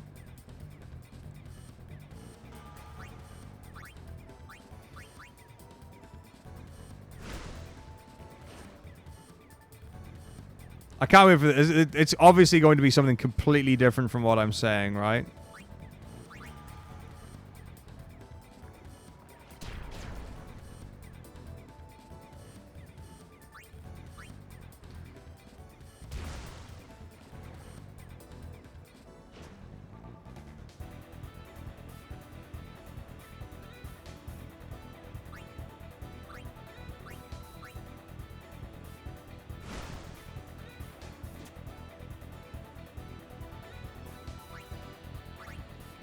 I mean, I don't know if Dungeon Diver is the absolute correct word, but it might be. Oh, no, it's not Demon Stone. But I feel like stone was in the name now. Now that I've seen the word stone.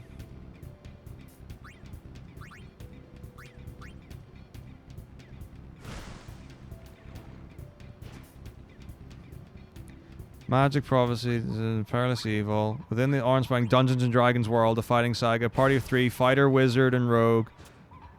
Maybe it is Demon Stone.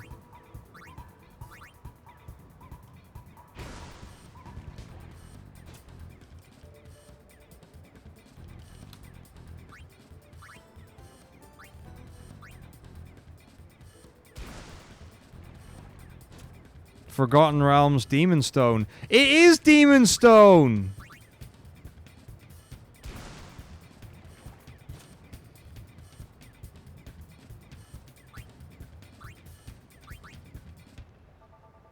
I'm pretty sure.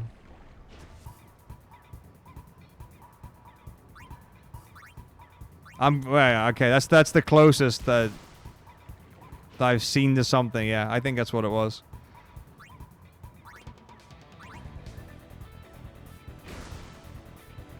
And that would have been before I even knew that, like, Dungeons and Dragons was a thing.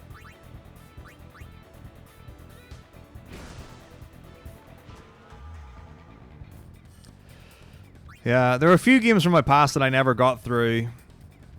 That I would have liked to. I think I'd really like to do a playthrough of Shadow Hearts Covenant. I think that game is absolutely sensational.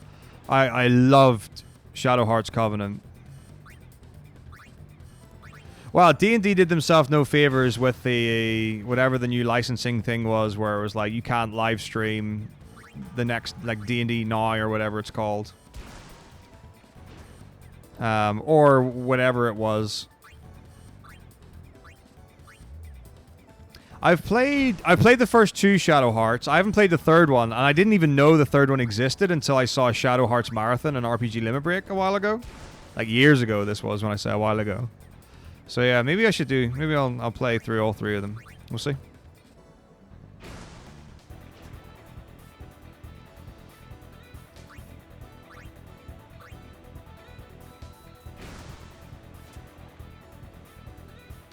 Suikoden? I don't think I've played a Suikoden game.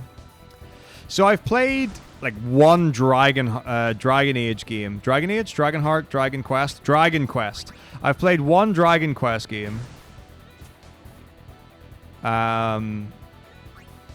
Obviously I've done the Final Fantasies. I've done one SMT.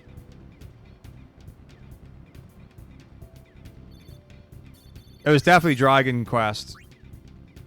Dragon Age is the more like fantasy D&D type one, right? With like the red sideways dragon on the cover.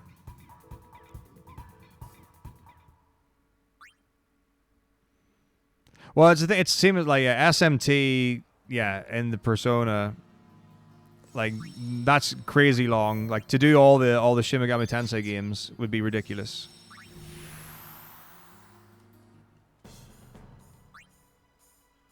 Return Sphere? I don't even know if that sells or anything.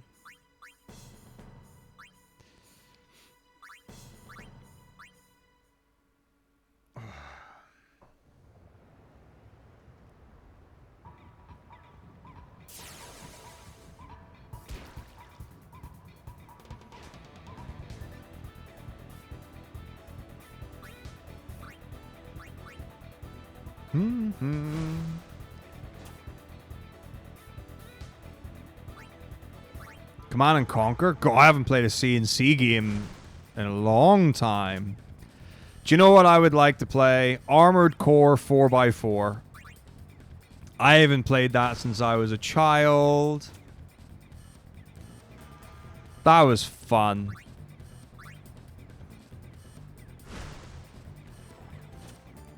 I mean, the Kingdom Hearts series would be pretty manageable.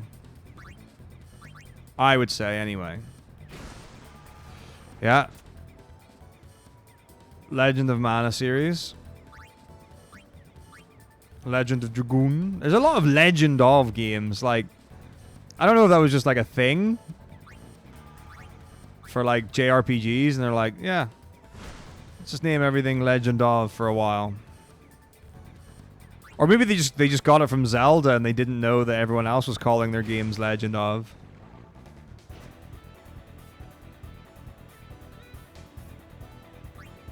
Erebus.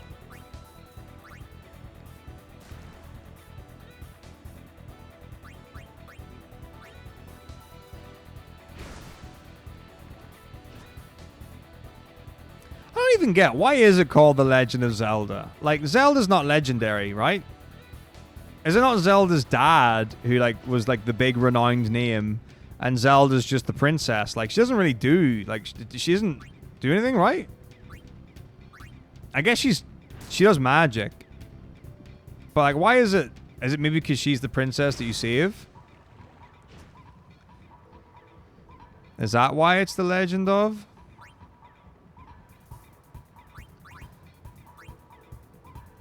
I mean, oh yeah, like the Legend of Link does not have a ring to it, like, for sure. They all get captured. Daisy, Peach, Zelda.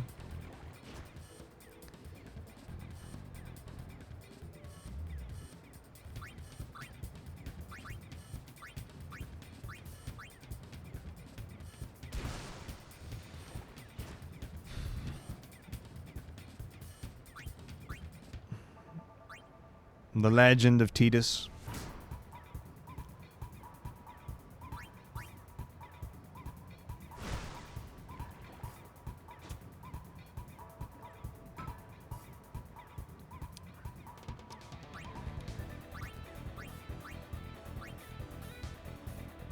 Fist of the North Star.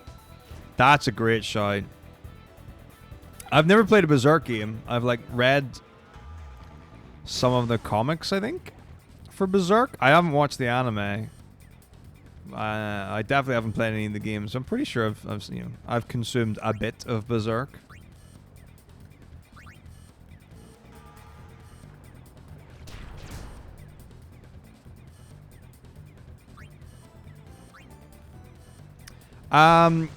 So, as far as leveling goes, right, when you use an ability, you get an amount of experience. If you use a base level ability, you get 1 experience. If you use a level 1 ability, 2, and so on. So the fastest way to get experience is to have a way for only you getting the ball, which is effectively passing. That's really what it comes down to.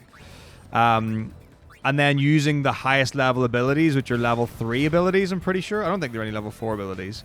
So, like, if you had, like, Venom Pass 3, and you just kept spamming that, that's going to get you the most experience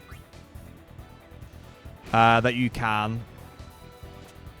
I don't know if it's more optimal to level your whole team, like, equally.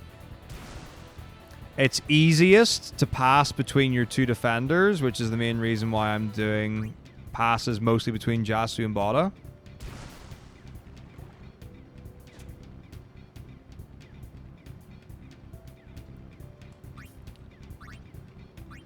And that's really it. Like, you don't get a lot of experience, and your leveling slows down. Like, it's not like you don't get, like, more experience for beating higher leveled opponents. It's based on what abilities you use in the game. So, like, there you go, 4 for Grav and 2 for Zamzi. And then I got 21 for Jasu, 31, you know. So I need, you know, we're talking between 15 and 1800 experience for level 40 stuff. There's a juicy level for Bada. Alright, and then, so to get up to the next level, I need 40 experience. Yes, me buying my players is what stops the opponents from buying my players. But 40, like, you can get 40 things in a match. Or, like, definitely 2, so it's not wild. I imagine it might become wildish. Anything to do with the anime influenced by Berserk, anything struggle is being rid of for them. Okay. Yeah, I might. I don't know. I don't even know where I'd get it. I haven't seen anything for Berserk in a long time. I don't think I've even heard people talk about it in a long time. Too late to see the Wild West. It's a big sad. I reckon you could get to visit the Star's house. How you doing?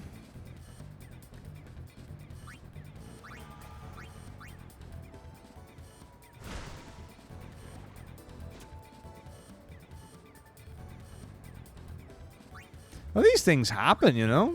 You got, you know, creative outlet needs to be sincere and genuine. And all of that stuff. But I mean, there are so many things that have got, like, 20, 30 seasons of, or arcs and whatever.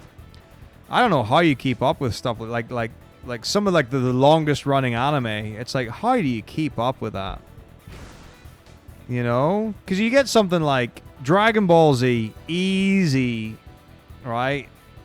Easy to keep up with, Dragon Ball Z. But, like, you take stuff like, I presume, between, like, Naruto and Boruto, there are probably, like, hundreds and hundreds and hundreds of episodes of stuff.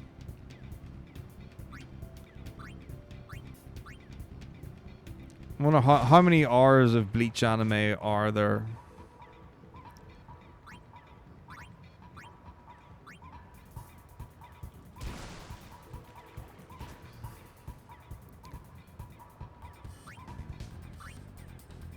Oh, damn it, I shot Sesame Street? Oh, gosh. So, if Sesame Street's still around, which I assume it has to be, and I was aware of Sesame Street as a child, and it was definitely out from before I was a child, then 40 years is my guess. This run is about leveling up the original Beseid Aurochs team to level 99 in Blitzball. That's it.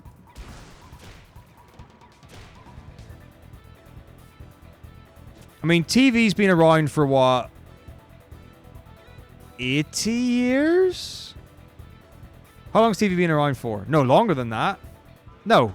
Yeah, maybe 80 years? Longer than 80?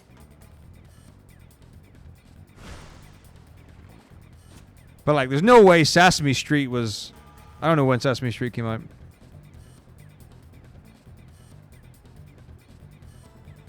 So, a simple Google search says... It says there's only 134 hours of Bleach anime. I don't believe that. 1969... So 50 years. Well, like 53, 54. Wow. That's a lot of Sesame Street.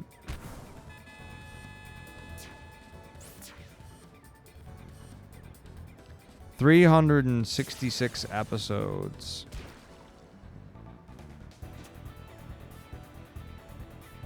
Ooh.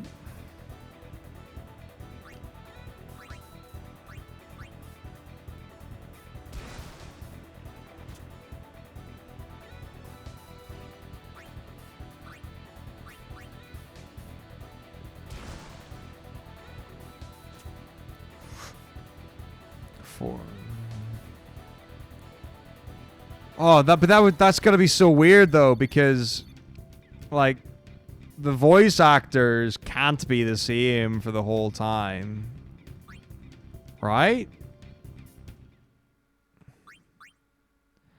I don't want to think about different people playing, you know, a beloved childhood character. I don't want to live in that world. I don't want to believe that that world exists.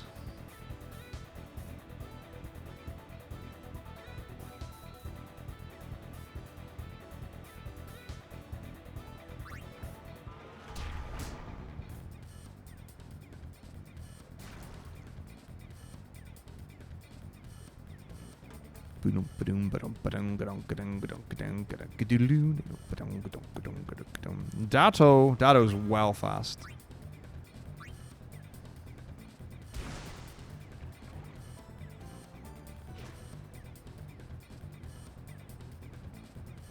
Three games? That's nothing. I could crank out 3 games in a weekend.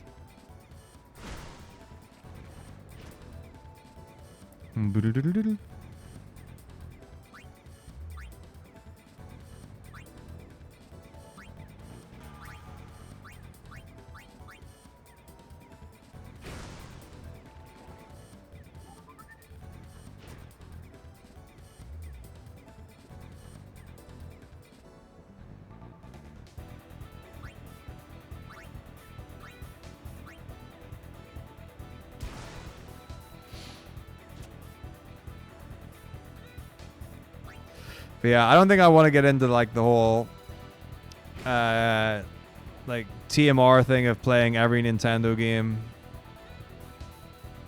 there has ever been for like other systems. Wait, PS4, 5, then the Vita? Are people still releasing handheld like PlayStation games? Every PC game, yeah. I mean, if I did like the in 5-minute chunks or something, I could probably make a dent in something.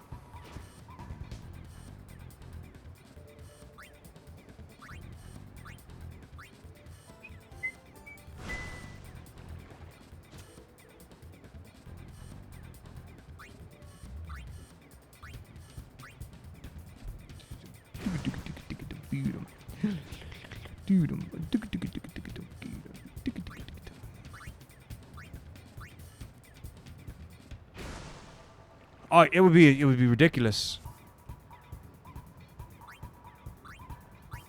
I mean, imagine if you had, but like, because you have to like boot games now, or not like so like if you want to play like Daggerfall or Arena, like the early Elder Scrolls games, right? You have to boot them using DOSBox, don't you? Or is there like some native way to play it using modern Windows?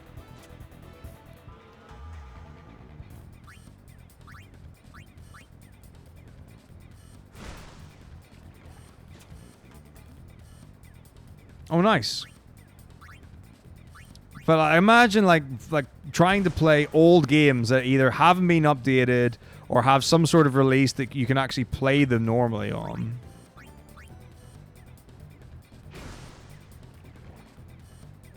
Because I'm mainly thinking about the play online experience and how it took me more than 3 hours to get FF11 to work. Like 3 hours.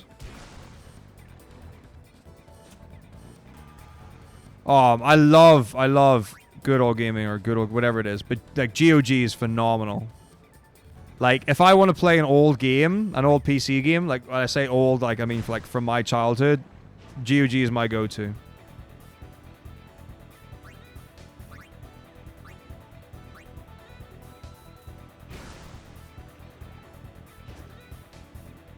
Oh yeah. Once you've got the games going, you're good. You know, good to go.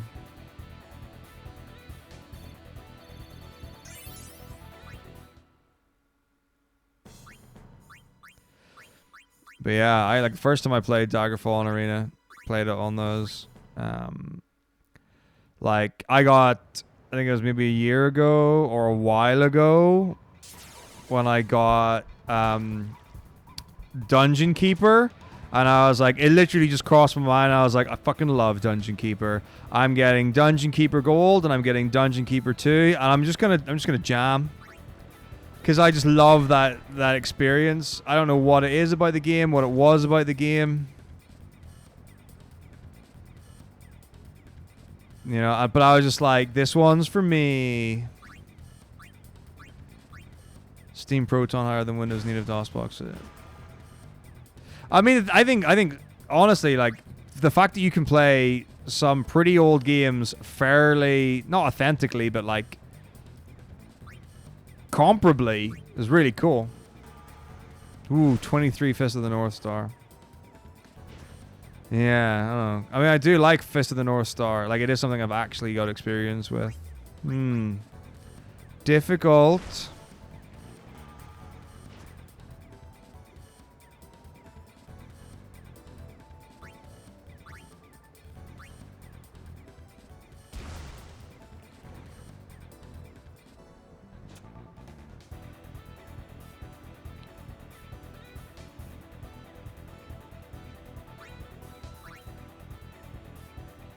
Wait, what am I shooting?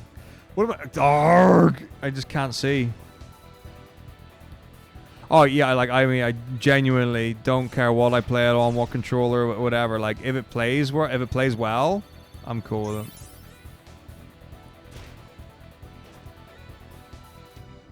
Oh, nearly scored.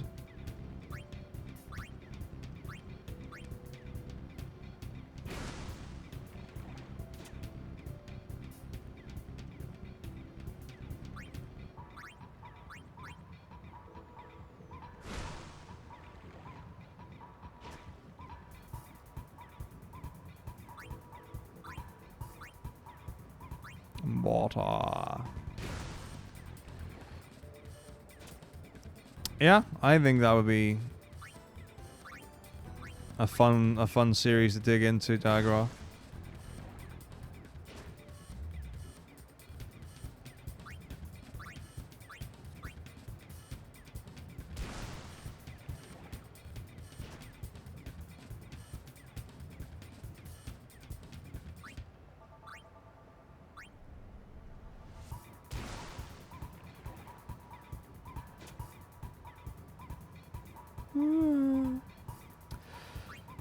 Ooh, oh, what? It happened again?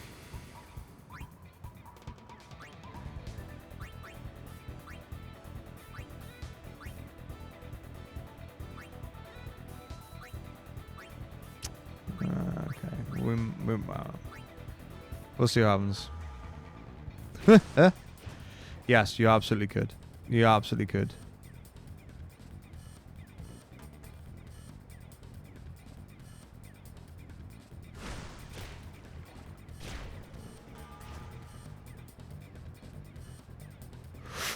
Oh, there it is. There's a Warhammer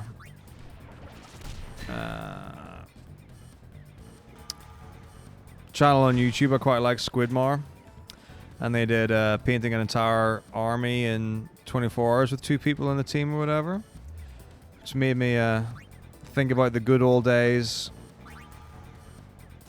when I briefly dabbled in Warhammer 40k. But, let's see. Can't even remember. It's a shop in Bangor in Northern Ireland is where I got everything from. So I got my Chaos Marines. I got my book on the Horus Heresy.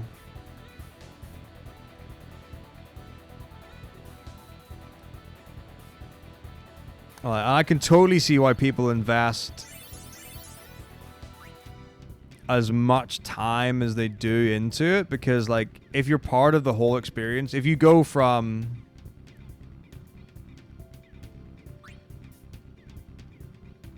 like brush to table, no,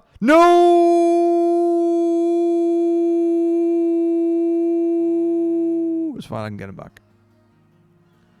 But this is why we see it. Dado! I miss... Wait, wrong room. Dado! I miss you. Which one's Dado? You there. Oops.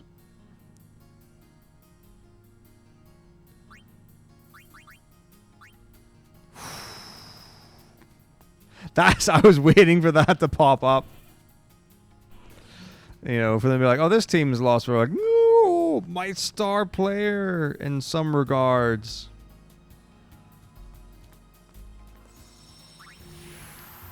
That was really scary. Fortunately, I did spend less than... Oh, balls, I need to get him into the correct position.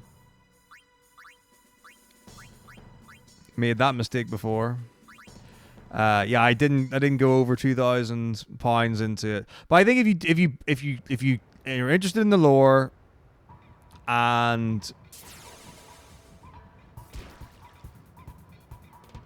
you paint all your figures and you actually play the game, because you get such a return of investment in the time, like I can buy a guitar for a couple of grand very easily. I'm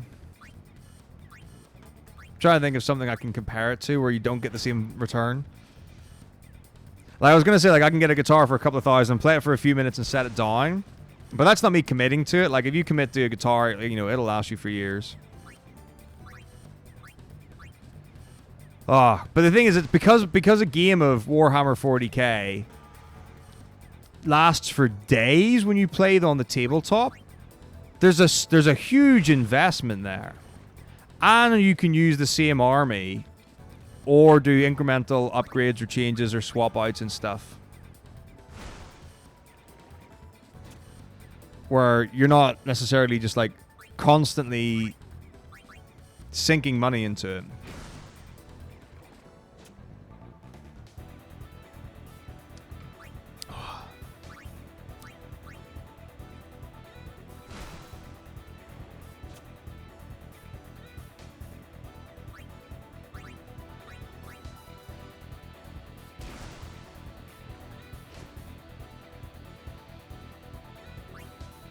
Well, I think people who play it seriously get a lot out of it. So many books. Yeah, as soon as I'd said the guitar thing, it was bad. I think a better example would be spending... No, because like you could spend money on like a tabletop game, like Settlers of Catan or whatever, play it one time and then never play it again, and you don't get the money's worth. But again, I don't think the money balances out for that. I think it really is its own entity. But I do stand by that if you actually invest fully in the whole experience, I think you do get return. But I don't know. Well, I don't know. I don't know if it's all losses. I honestly don't know. I spent £6,000 in my tuba. That's how much it costs.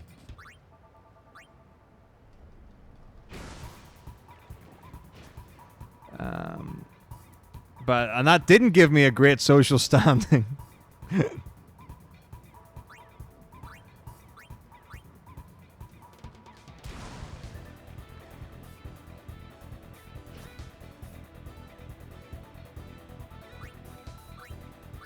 Now, if I had have sold my soul and bought a really nice front valve piston C tuba just to have one, that would have been a poor return of investment, because I really wouldn't have much use for one. Like, I get that most orchestral tuba players play on an E flat and a C. Whenever I was doing bigger repertoire, I would just play on a B flat. I had no problems. I didn't have any problem playing on a B flat tuba. I was fine with that. I didn't need a C tuba. I don't know. But if I had one, do I have a use for my soul? Oh, that's a really difficult question.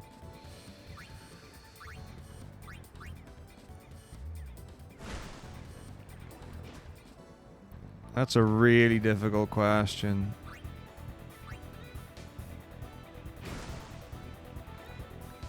Oh, from what I can tell, Games Workshop are not necessarily fabulous at an amount of what they do. Or not, like, necessarily helpful. Time's up. Like, I've heard about people who will buy a miniature or figures or whatever, or a pack, and there'll be parts missing, and it'll take weeks to get parts shipped out.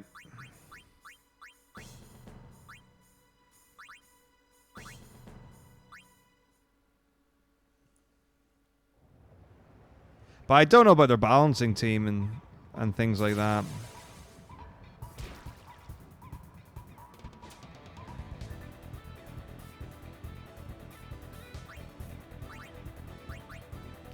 But I was having a conversation about this kind of thing before, when you get a company to the size of not having a phone number. And you don't have to worry about the accountability anymore. You know, it's like Google are never going to miss out on the fact that you can't contact them with a phone line, you know?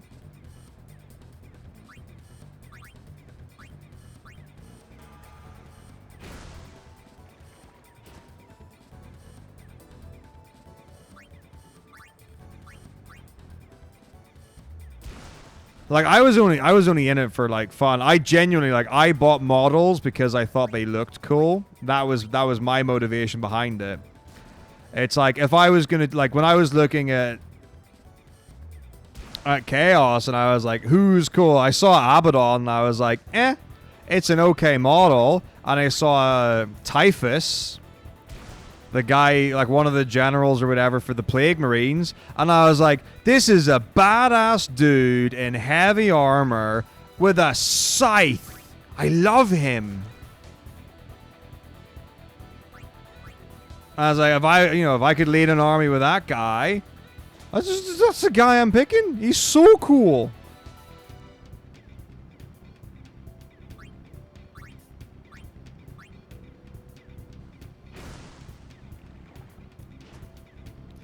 So I would have been rubbish at competitive play.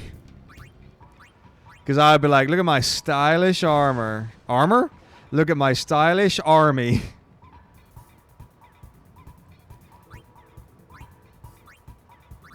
With no utility. I really like the Plague Marines though. Like they definitely got my attention early on.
So I was really hoping I had the levels written down for my party somewhere.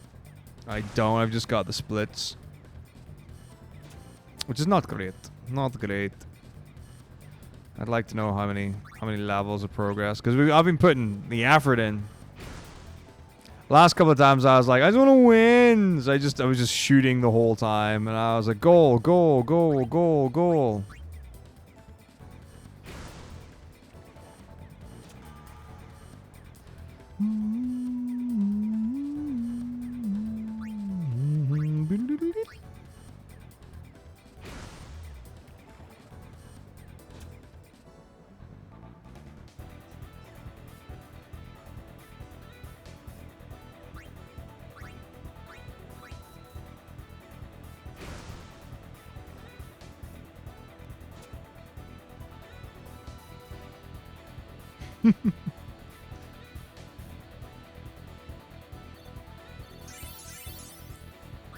Big game for Bala there. I really thought this was not going to be a slog, but I also didn't know how the leveling system worked. So that's on me.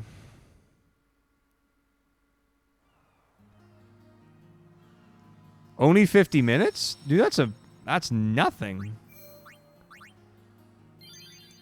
I mean, solo Garnet, 2 hours of grinding. Don't know how much grinding's in solo Ico. There's not really much in a lot of the other ones. What else has got a lot of grind, like things with grind segments? FF12's got at least 30 minutes of grinding in it. FF1's got a pretty big grind section. FF5's got a tiny grind segment. Oh, just one 50-minute segment. Okay, okay. Don't know what's got the most grinding in FF. I mean, technically, Kate Sith slots is a grind, but it's pretty speedy as far as things go. FF1, I don't know how long the Agama grind is. I feel like it's not that long, though. But yeah, I really didn't think this was going to be super arduous and whatever. But yeah, the fact that it is, you know, a pass or a shoot is one experience. Oh, fuck's sake, this is really bad. And then level 1 just gets you like one more experience. What am I doing? I'm going to the wrong person. It's all bad.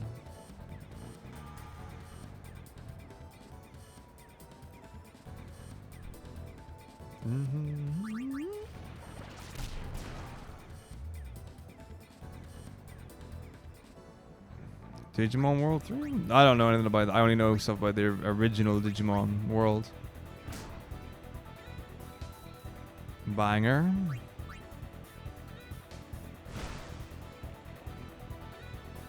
I think I saw Dasa speedrunning Digimon World 3. I think it was Dasa.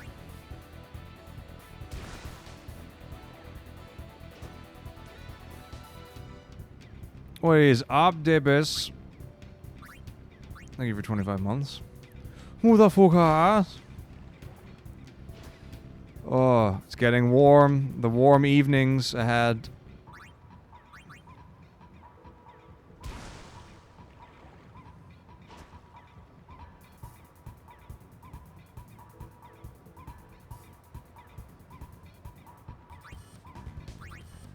Are there only 3 Digimon worlds?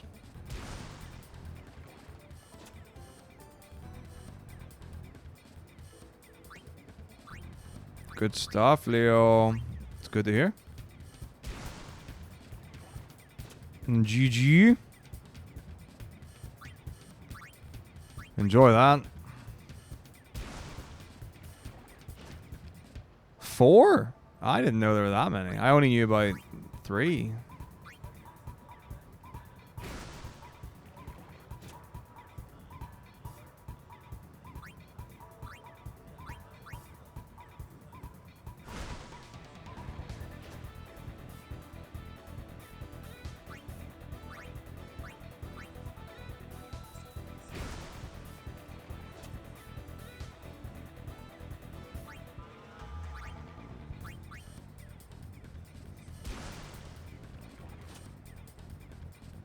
Uh, 50 minutes, of course, the best. We love glitches.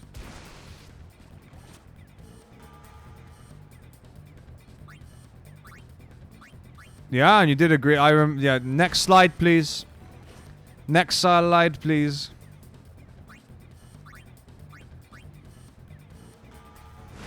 Yeah, it was a good run.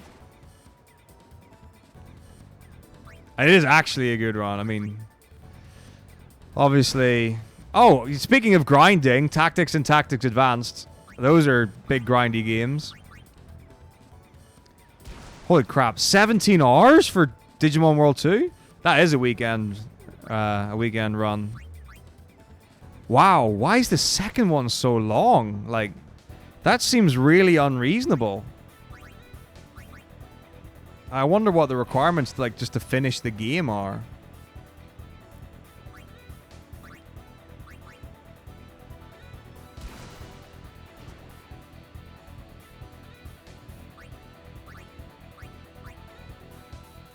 God, we've had some good times in marathons of old.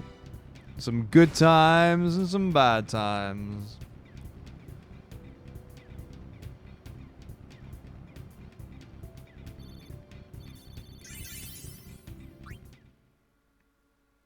Two and a half hours? Oh, easy, wee buns.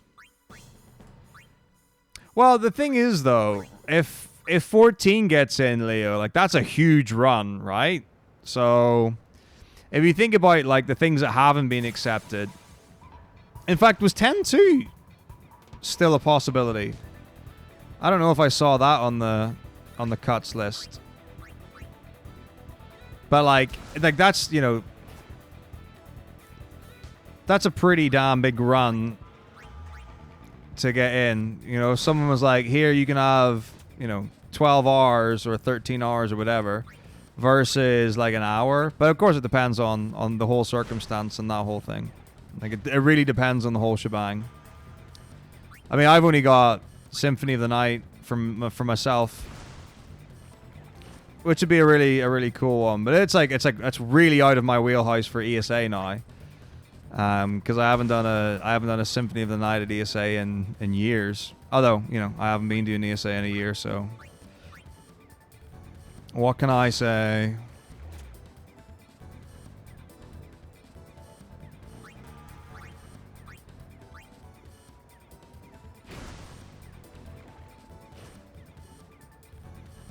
Wait, a person conveyed things to you?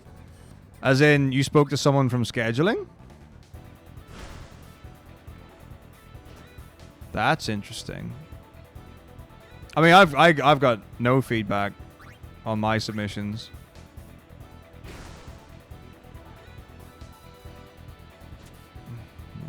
You're asking a lot. I will. I'll get to it.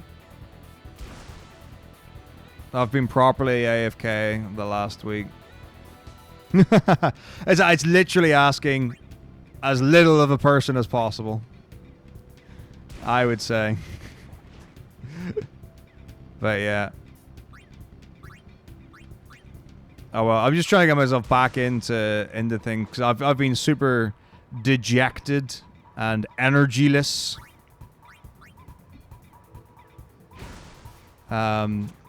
So yeah, I've definitely been in it like, I'll leave it, it's fine. I'll just leave that, it's fine. I'll just leave that. There's no way to live.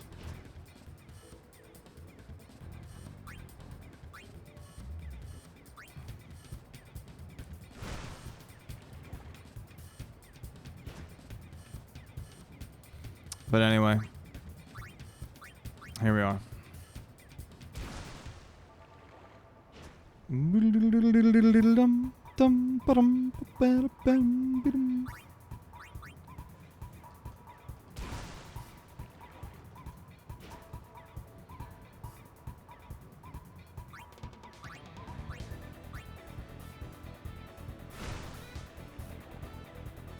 See if I can pull it up in the interim. Yeah, it's really not good. Like when I'm vibing, it's great. Like when I'm on. I assume it's the same for everyone. What a ridiculous thing to say. When I'm feeling great, I'm feeling great. But yeah, I don't really have like a settle in the middle of the road.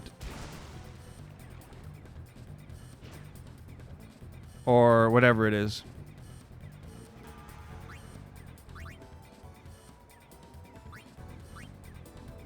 The people are trying to develop new youthful language, and I'm already done with it. I thought the roadie phase is already like the roadman thing. I thought that lifestyle had died a death, but apparently not. People are trying to bring it back. Boom. Why am I doing that? The time's already up. I'm a fool.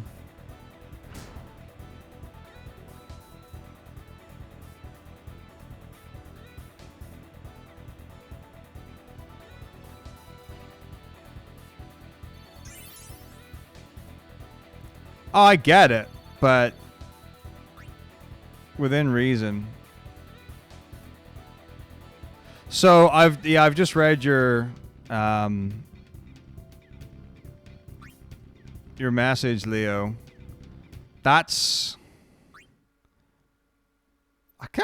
I'm very surprised someone would have used, because you put words in quotation marks.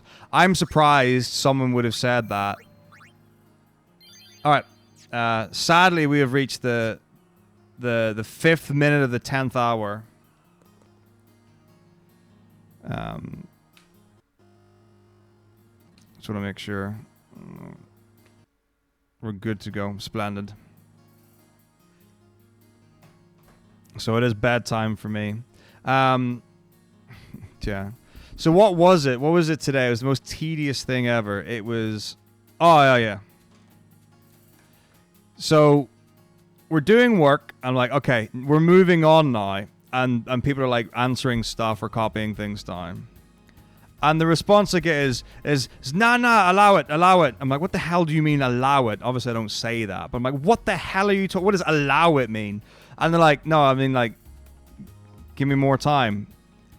And I was like, you're asking me to allow you more time to do the work. And how you're expressing that is not, excuse me, sir, can I have more time to complete the task that's been set? You've chosen to just be like, nah, allow it. I'm like, don't be at it. I ain't having that. People best not be bringing that kind of language into my classroom. All right. The 15, 20, I got the hours, the time. I mean, I assume it's not getting any better. And it's not going away anytime soon. The guides for Digimon World 2 are incomplete. What? The archives must be incomplete. What? That seems weird.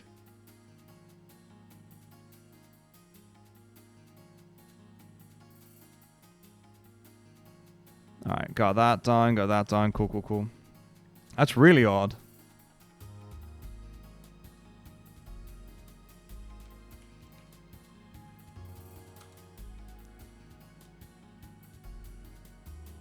Unless it's like, there's a bit where it's like, just, you know, keep doing this thing until X happens. And it just takes a long time, or there's no, like, way to do it or planned way of going about it or something.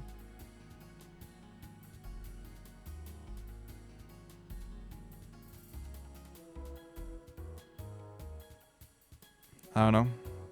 Really weird. But, there we have it. Bedtime calls for me. I haven't got anything lined up or things to switch to, so... One page of... Okay, no, that's ridiculous. You never get through anything with that. So it's just gonna be... It's gonna be outro. And we'll crack out the rest of the week, and then we'll get things through from there. So, lovely to see everyone again. Enjoy your respective Tuesdays.